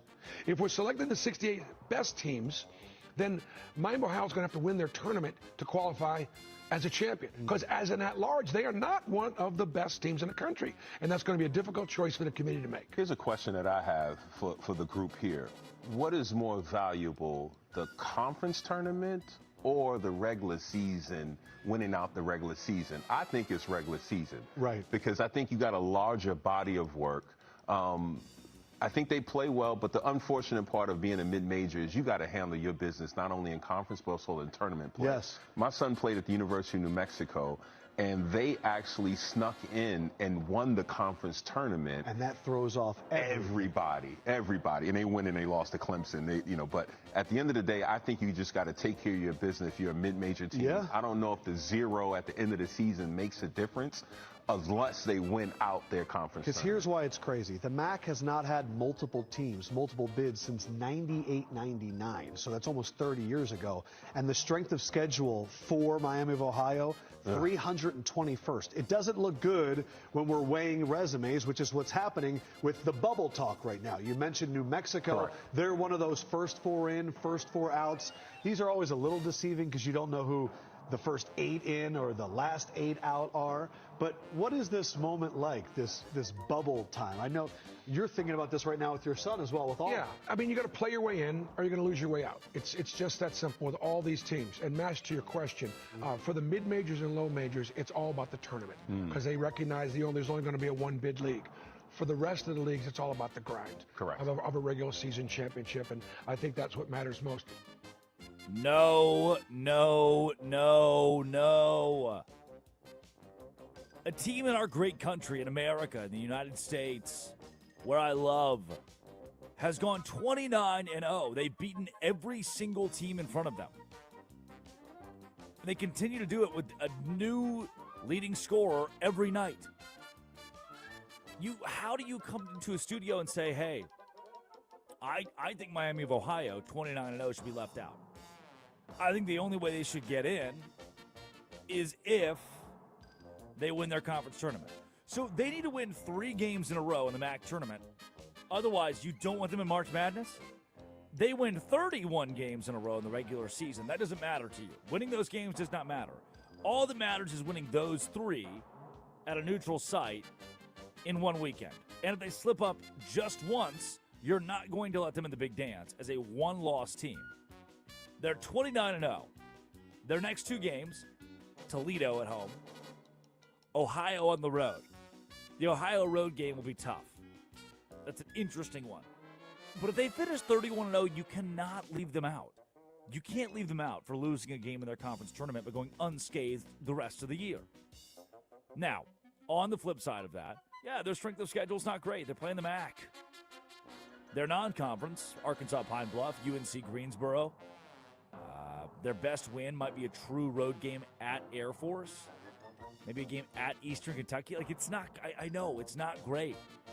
Nothing about this is sexy or flashy to let Miami of Ohio into the NCAA tournament. But guess what? If undefeated Miami of Ohio has to get in instead of 15-14, Auburn, who's 5-11 in SEC play, I want Miami of Ohio. I know that Auburn team's not going to go on a run. I know that Auburn team's not going to win. Miami of Ohio, they could. Why? Because they just win. They've won every game they've played this year. I believe the conversation is very stupid. Not the conversation. I'll retract. I believe the opinion is very stupid that this team needs to win 3 games in a weekend to prove their worth when they've gone undefeated for the duration of the season. I like the undefeated part more. Let Miami of Ohio in. Those are our idiots of the day today. Bruce Pearl, Sharon Moore, allegedly, at the ESPN programming for playing the Flying Tiger instead of college baseball. We will do anything except show college baseball on the national networks. When we return, Jerry Jones sees the Dallas Cowboys as, hold on, wait a second. There's a typo. What? Jerry Jones sees Dallas Cowboys being biggest spenders in free agency? Jerry Jones said that? Huh. Here's what the Cowboys are going to do. Actually, we got to go. I'll tell you in a second. We got to go to break. This is the Drake Toll Show.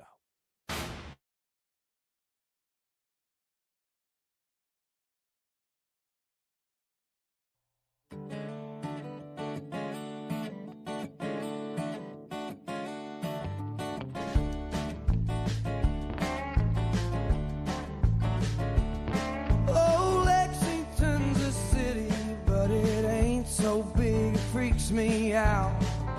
And if I need a breather, I can hit the Parkway. Be home before the bars all close, drink away the lies she told.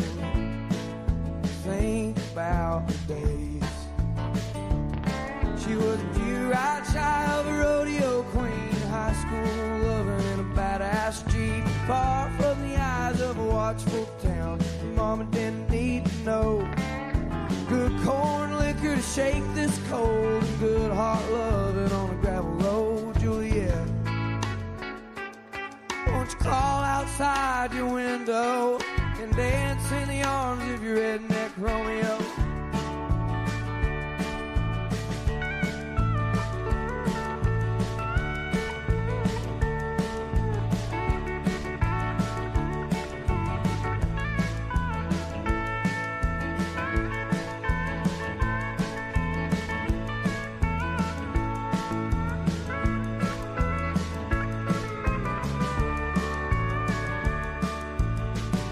Push came down to shove, I'd be a bandit for her love.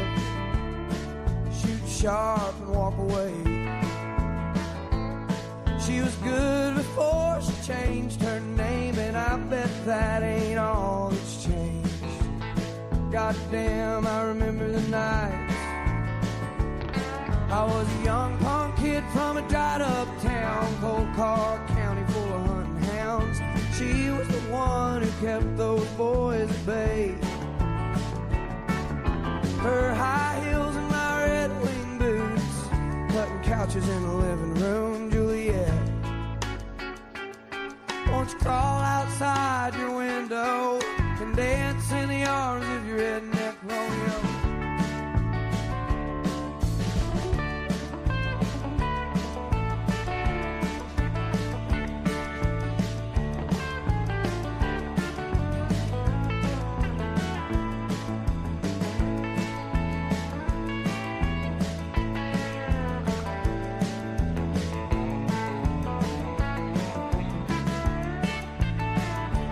I can't win for all this losing, I can't see for all this boozing, but by God I can keep it together. Just to hold my baby close, get her moving down a county road, make up for lost time. She was a pure-eyed child, a rodeo queen, she ran on sex and gasoline. Far more money than a boy like me could hold. She went off to paint the town, and I'm stuck holding these down, Juliet. Won't you crawl outside your window and dance in the arms of your redneck Romeo? Won't you crawl outside your window and dance in the arms of your redneck Romeo?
To the brain. La-da-da-da-dee.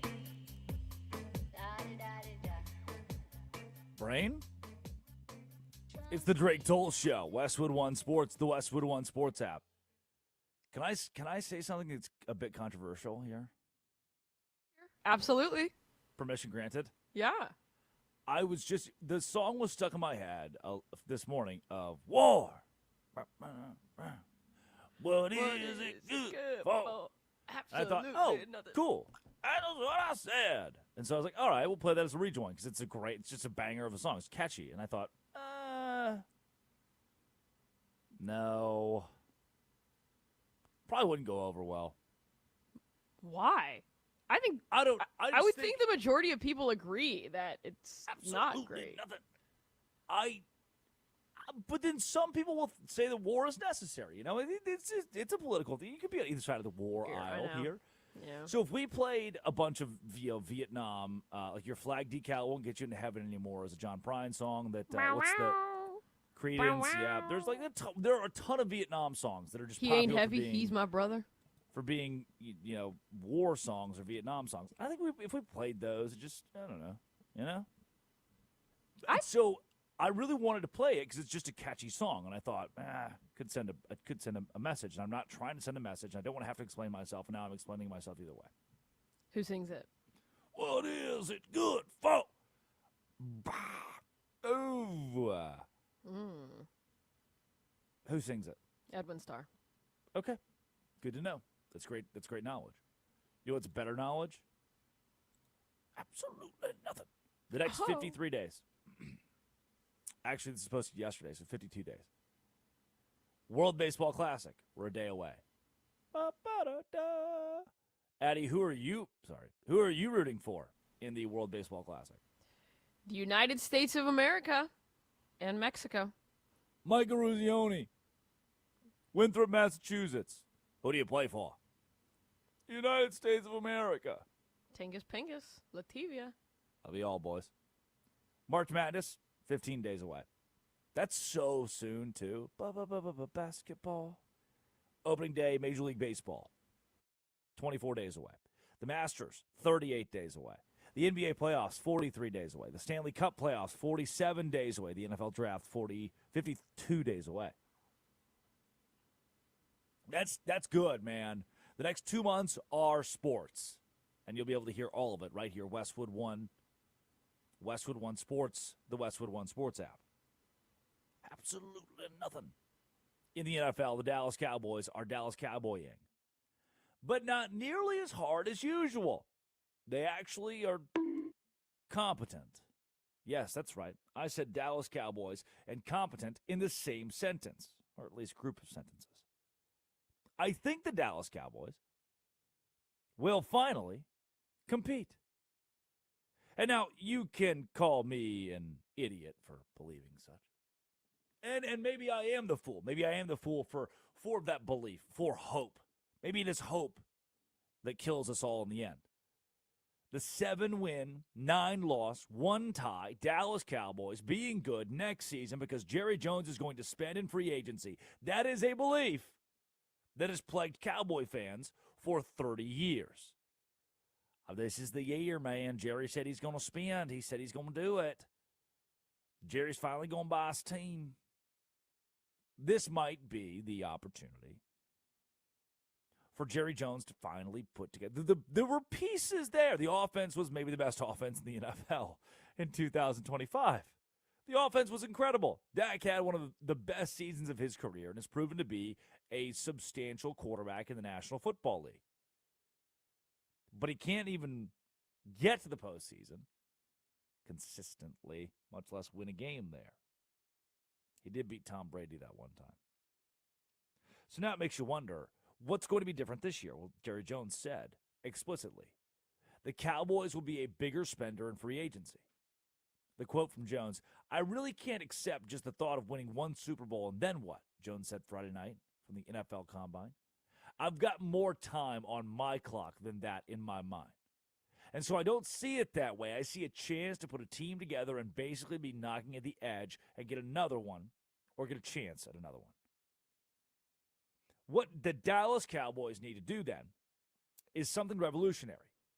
Jerry, lend me your ear. If I am the general manager, the owner of the Dallas Cowboys, if I'm calling the shots for the Dallas Cowboys, Jerry Jones, who said he intends to borrow from the future to bust the budget to end his 30-year Super Bowl drought, should be aggressive, rare in his approach, for sure. But they must be aggressive this offseason. And in a best case, perfect storm scenario for the Cowboys, they can have a Super Bowl caliber team next season. Now, I will not come on this program and tell you, Dan Orlovsky style, that the Cowboys will win the Super Bowl. Or they will contend or the Super Bowl window is open. Because I don't know if you watched the Cowboys last year, but their defense sucked. Maybe the worst in the National Football League. So how could I come on this show and say the Cowboys are going to win? They're going to be Super Bowl caliber. I won't say that, but I will say if Jerry sticks to his word and does the following, then the Cowboys can succeed. And at some point, Daryl, the Steelers fan, Jamie, the Jaguars fan, Caroline, the Las Vegas Raiders fan. At some point, the Cowboys got so sad, the losing got so consistent that you stopped caring. Once upon a time, you hated the Cowboys. You thought, I love to see them lose. I hope they keep losing. I don't want them to win. That started to shift a bit. That started to change a little bit because now they're an afterthought. Now you don't even think about them. The Cowboys could be good, and you wouldn't really care because you know what? They haven't been relevant until now. That is, if Jerry's listening. Restructure the big three. Dak Prescott, CeeDee Lamb, Tyler Smith. They must remain Dallas Cowboys. But what if we convert the base salaries for Lamb, Smith, and Dak into signing bonuses? That alone could flip the negative $56 million cap deficit into $70 million in usable space. So, what if you grab a long-term deal for Kenny Clark, Quinnen Williams? You have Williams, Clark, who I think are really good assets to the team, Prescott, Lamb, Smith, and you lower your 2026 cap hit, which is currently at $20 million plus dollars, $20 $1+ million each. And now you've got a dominant defensive line. Big three, intact. Defensive line, intact. And George Pickens? What if we kind of long game this thing? I think George Pickens should still be a Cowboy next year. If you're a Cowboys fan, you want George Pickens back. He was very good. Transition George Pickens from a $27.3 million franchise tag to a long-term deal. You can slash his immediate cap hit by nearly $15 million. Say, George Pickens, if you want to be a Cowboy, let's be a Cowboy for a little bit, and no franchise tag here. Let's work out an actual deal. Now you're starting to solidify the names that were there for the Cowboys and good last year. But how do you build around them? You've got to go into free agency with a strategy. And that strategy under Brian Schottenheimer should be Trey Hendrickson. Get a premier pass rusher. Bring him into the fold. Bring in an all-pro caliber linebacker, Devin Lloyd. Hendrickson's here. Lloyd's here. Nakobe Dean's here. Sideline to sideline range. How in this era, as the Dallas Cowboys, can you build? Well, you got to spend first. And for Schottenheimer, if those names, Trey Hendrickson, Devin Lloyd, Dean, are in the fold, Jalen Watson, alongside Deron Bland, the defense begins to improve. The terrible defense, and you had to fire your defensive coordinator because they were the worst maybe in NFL history. Offensively, force multipliers. If you're looking at best case scenario for the Dallas Cowboys, you want to give Dak Prescott a surplus of riches, a wealth of riches. Lamb's good. Pickens back. What about Alec Pierce? Averages 20-plus yards per catch. How do you attack the Dallas Cowboys defense? You can't bracket Pierce, Lamb, Pickens. What about a swing tackle? Tyler Guyton. Terrence Steele needing something else. A high-end veteran. Let's go there. Let's bolster the offensive line. Add one more weapon for Dak. In this era of the NFL, we don't have to really settle in on the running back spot. You can put whoever you want back there. At least so I've been told. And if Jerry is borrowing from the future, the best case scenario takes two. They're 2026 first-round picks, and it utilizes them as trade capital. If you want to win now, you're the Dallas Cowboys. You're going to restructure the Big Three. You're going to make that deal sexier for you. You're going to open up $70 million in usable space. You're going to ensure that Kenny Clark and Quinnen Williams are Dallas Cowboys for the long term. You're going to ensure that George Pickens is a Dallas Cowboy for at least the next 3 years and save yourself some money right now by doing so. You're going to ensure Trey Hendrickson or Devin Lloyd, Jalen Watson are brought into the fold. You're going to ensure that not just CeeDee Lamb, George Pickens, but an Alec Pierce can come in and give you an even more explosive deep threat. You're going to bring in guys to man the offensive line with Tyler Guyton and Terrence Steele. And you're going to borrow from the future. You're going to say, hey, 2026 first-round draft picks. Hey, 2028 first-round draft pick. Hey, 2027 second-round draft pick. We're going to take you, and we're going to give you to somebody else. If the narrative is going to shift on the Dallas Cowboys, if the narrative is going to shift on Jerry Jones, what you have to do is moneyball this thing. What you have to do is go watch Draft Day. Kevin Costner, I think, 12 years ago, 13 years ago. Go watch Draft Day, take some inspiration, and build a damn team. You can't just run it back with the guys you had last year, defensively especially. You need 3 to 5 major splashes on the defense this offseason to bolster what was a terrible unit. And you need another weapon on offense to ensure that the best offense in the NFL doesn't stay stagnant. I say best. Obviously, they were not the best. But what a wildly good offense it was. Competing with the likes of Matthew Stafford and the Rams. Competing with what they did, because Dallas, that pass, they were so dynamic. But if Dallas scored 32 points, you scored 44. That was the issue. The Cowboys couldn't stop anybody. I could get out there with Addy and Curtis, just us three, and hell, we'd score at least once against the Cowboys defense. We'd confuse them. We'd have good play calls, savvy play calls, and they'd be stumped again. The Cowboys have sucked, namely in the postseason for 30 years. They've sucked. Jerry wants to change it. He'll heed the warnings of the Drake Toll Show. Also, Minnesota Vikings whittling down their salary cap deficit. Goodbye, yellow-bricked Aaron Jones Sr. He's out.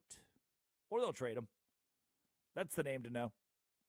I'm curious if the Vikings, it's got to be very tough to compete, tough to contend, tough to say, hey, we want to win the Super Bowl or become a playoff team after you just watched the quarterback that you shipped off because you wanted J.J. McCarthy. You watch the quarterback you shipped off.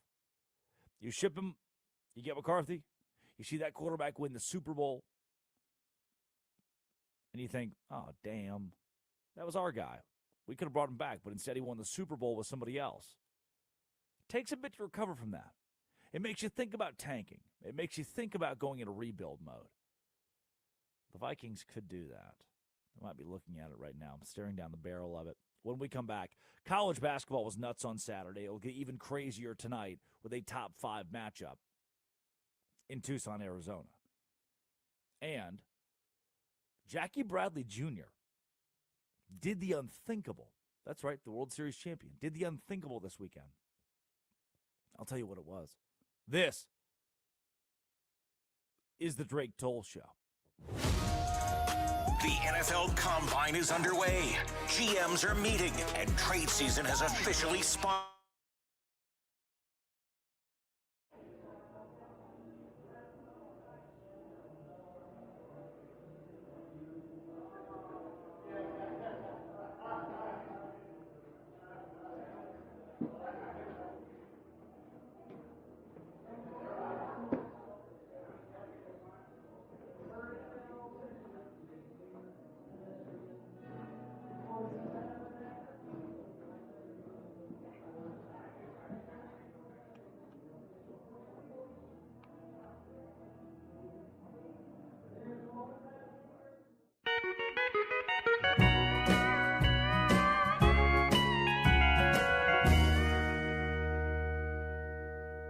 She just caught the Jamestown ferry.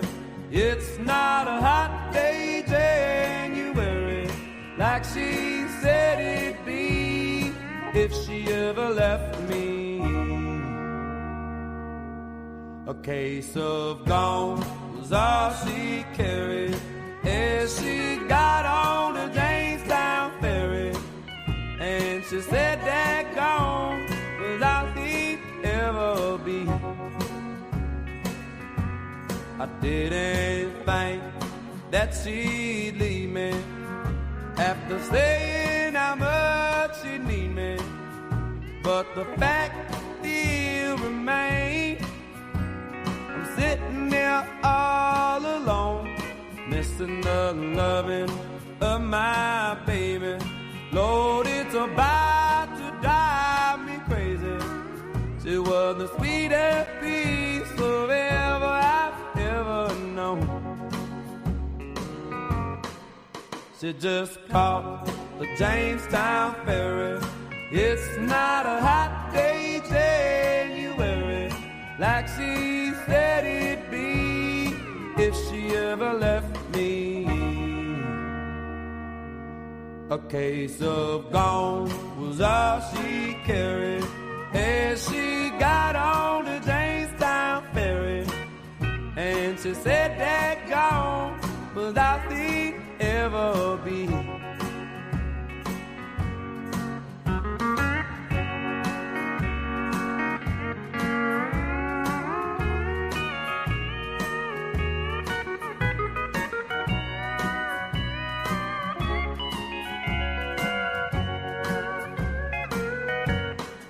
as I walk through that valley of honky-tonks and bars.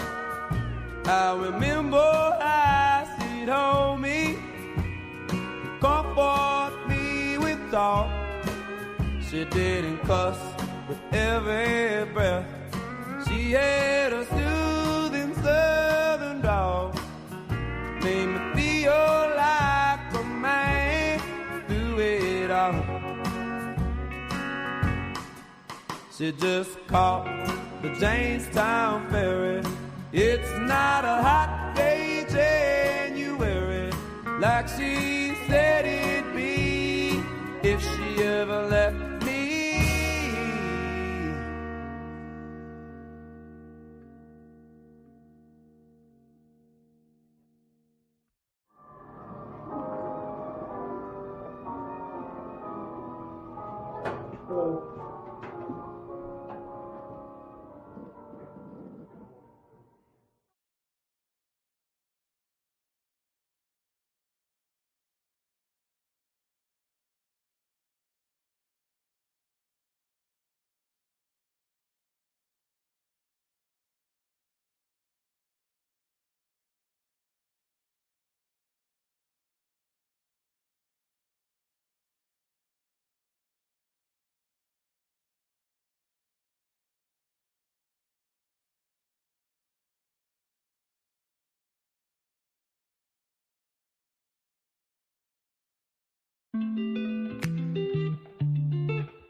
The squeak of the shoes.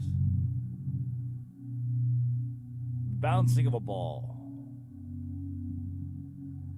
It's the molecular understanding that when you touch, you aren't directly making contact with a surface, but no, the molecules force each other opposite. That squeak with the ball hitting the court, it's not actually touching the surface. Touch yourself. It's all an illusion, a molecular illusion. And then he passes it to the man, Karl Anthony Towns. And it's good. I need the ethereal bed, the ethereal music. Damn. The ethereal music to play underneath every highlight we're ever sent by whatever that company is. 8 points now for Devin Vassell. 3 of 6 from downtown. Big swing there, one end to the other. Towns goes right to the cup. That's it. That's the whole headline. That's the whole highlight. Towns straight to the cup. That's it. Period. You just got that for free, Drake. You just got that for free. Oh, thanks, In Butte, Montana. Thanks. You just got that for free. No more coming this month. It's not November. It's Women's History Month. Richmond will take prize pick Sam Cumming and bench him for the month, it looks like, due to a shoulder concern. That's some of the top news. Iran says it might not compete in the World Cup. I could see that. I might give them a free pass for this one. Seems like they don't really want to go to the United States with their soccer team. And you know what? Yeah. Hand up, man. Like, I'm cool with that. I don't think they're making a political statement with this one.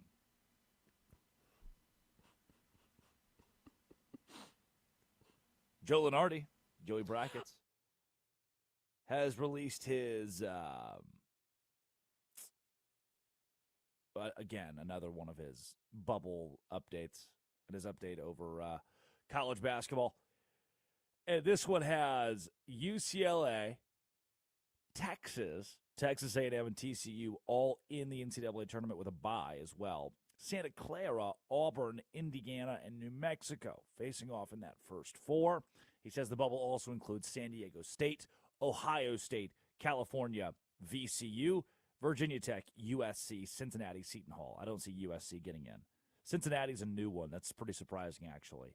I think San Diego State still deserves a spot. VCU being there is odd. West Virginia, he has very far off the bubble. I believe West Virginia should be an NCAA tournament team. They're 500 in Big 12 play. That's good. It's plenty good enough to get you in. I think West Virginia should be in March in the field of 68. If you missed it this weekend, one of the best games we saw in college basketball was Alabama at Tennessee, an upset with the Crimson Tide knocking off the Tennessee Orange. Aiden Holloway, late in the game, second half, minute and some change left to go, tied it up on ESPN. Away with Okpara. The big guy tries to hold his ground, but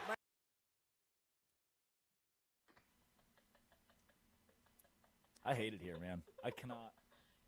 Wait, can I ask you a question? No. What is your what? What's your question? Tennessee. Name their mascot. Volunteers. Okay, Volunteers. Cool. Okay, cool. Why? No, I was just wondering. I didn't know. I'm trying to distract you from. No, I'm just trying to distract you. The orange. Yeah, I'm just trying to distract you from the highlight. I called them the Tennessee Orange because the Ella Langley song, or Megan Maroney has a song. She wears Tennessee Orange for him. Oh. Was that the whole highlight? Is that seriously the whole highlight? Including being cut off at the end, yeah. I just show up to work every day with my cat mom mug. I drink my tea, and I hope that when I say, and now, here comes the big moment where he ties it at the end of the game. And then as soon as I say, here it is. Oh, you know what? I've got enough time. One of the biggest moments on Saturday that I saw, Alabama down 69-67, ties the game against Tennessee. Here's the intense moment where Alabama, the Crimson Tide, proved they could pull off the upset. Here's the big call from ESPN. away with Okpara. The big guy tries to hold his ground, but That's it. None of us deserve anything good. You know what? Screw it. The final highlight, Alabama wins the game. Gonna have him on me one-on-one. Working on Estrella. Phylon spins, fades, and he won the battle. He got the switch and then was very patient with it. You know what? Let's go to a real highlight. Jackie Bradley Jr. made his banana ball debut for the Indianapolis Clowns against the Party Animals with millions watching on Friday. And here's what it sounded like when he got his first base hit in his brand new sport after an illustrious MLB career. The righty, Jackie Bradley Jr., his first hit in banana ball. Could it be an RBI base knock? Yes, it is. 2 ribbies for JBJ. Yes, sir. Jackie Bradley Jr. Welcome to the Banana Ball Championship League. That's a highlight. Can you have that energy on the show? That's a highlight. No, because it would not. Imagine going from that to Nick Costos. That's fine. I like it. That's funny. We 6 get it hours. for free. I know. This is 6 a.m. to 9 a.m. Costos is the fastest show. Like, that's the energy. That's the oons. You're right. This is more of just a. He's the fastest show. What are you? The most ethereal show. The most ethereal show. We've said this so many times. The most ethereal show. That's what a highlight sounds like. Here is what Jackie Bradley Jr. had to say after winning Player of the Game in his debut in the new sport. This is a fresh team, and we're glad to be back.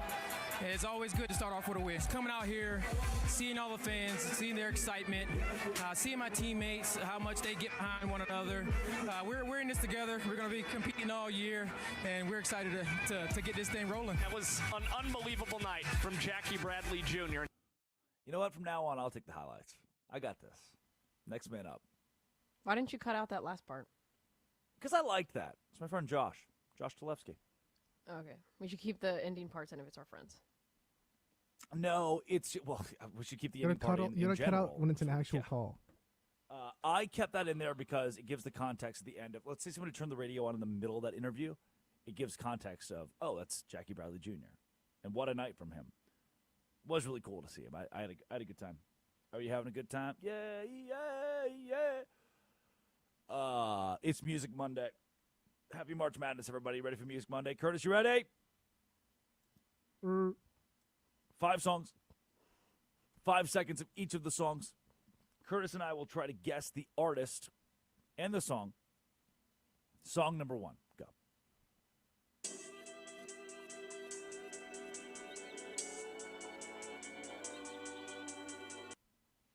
What? I know Curtis knows that one. I actually do know this. This will be the one thing I do know. Oh, my God. Can we put lyrics in it next time so I can hear? No, because that's an iconic intro. Is that Drake? From? Actually, I'm not supposed to answer yet, but Keep going. I think Number I'm going 2. to guess Drake. All right, song number 2. Well, I don't know why I came here tonight. It's a cover, isn't it? I don't think they did the original, but maybe they did. I think it's been covered by a million people, but I do think theirs is also a cover. Okay. Song number 3. I would swallow my pride, I would choke on the rhymes, but the lack thereof would leave me empty inside. What? Okay, song number 4. Like the pine trees lining the winding road. Oh. Because it's not Croce. Oh, no. Oh, no. Final song? Yep.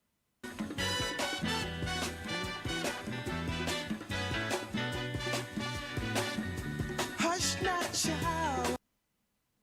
Today's hard. Oh, it's a banger. Okay, can I hear song number 1 again, please?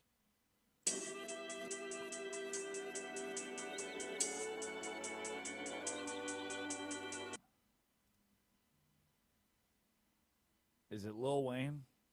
No. Curtis, what is it? It's Money Trees by Kendrick Lamar. Money Trees by Kendrick Lamar. We don't have that in Arkansas yet. Nick Costa Song- says it's his Kendrick's best song, arguably. Wow. Song number 2. Well, I don't know why I came here tonight. Stuck in the Middle with You, Steelers Wheel. Yeah, and that's the original, by the way. Oh, nice. Song number 3. I would swallow my pride, I would choke on the rhymes, but the lack thereof would leave me empty inside. Sublime? No, Inside Out by Eve 6. Song 4. Like the pine trees lining the winding road. I've Got a Name by Harry McClintock. No, it's Jim Croce. That's It is Croce? I Got a Name. Yeah. Dip it down the highway. Last one. Song number 5.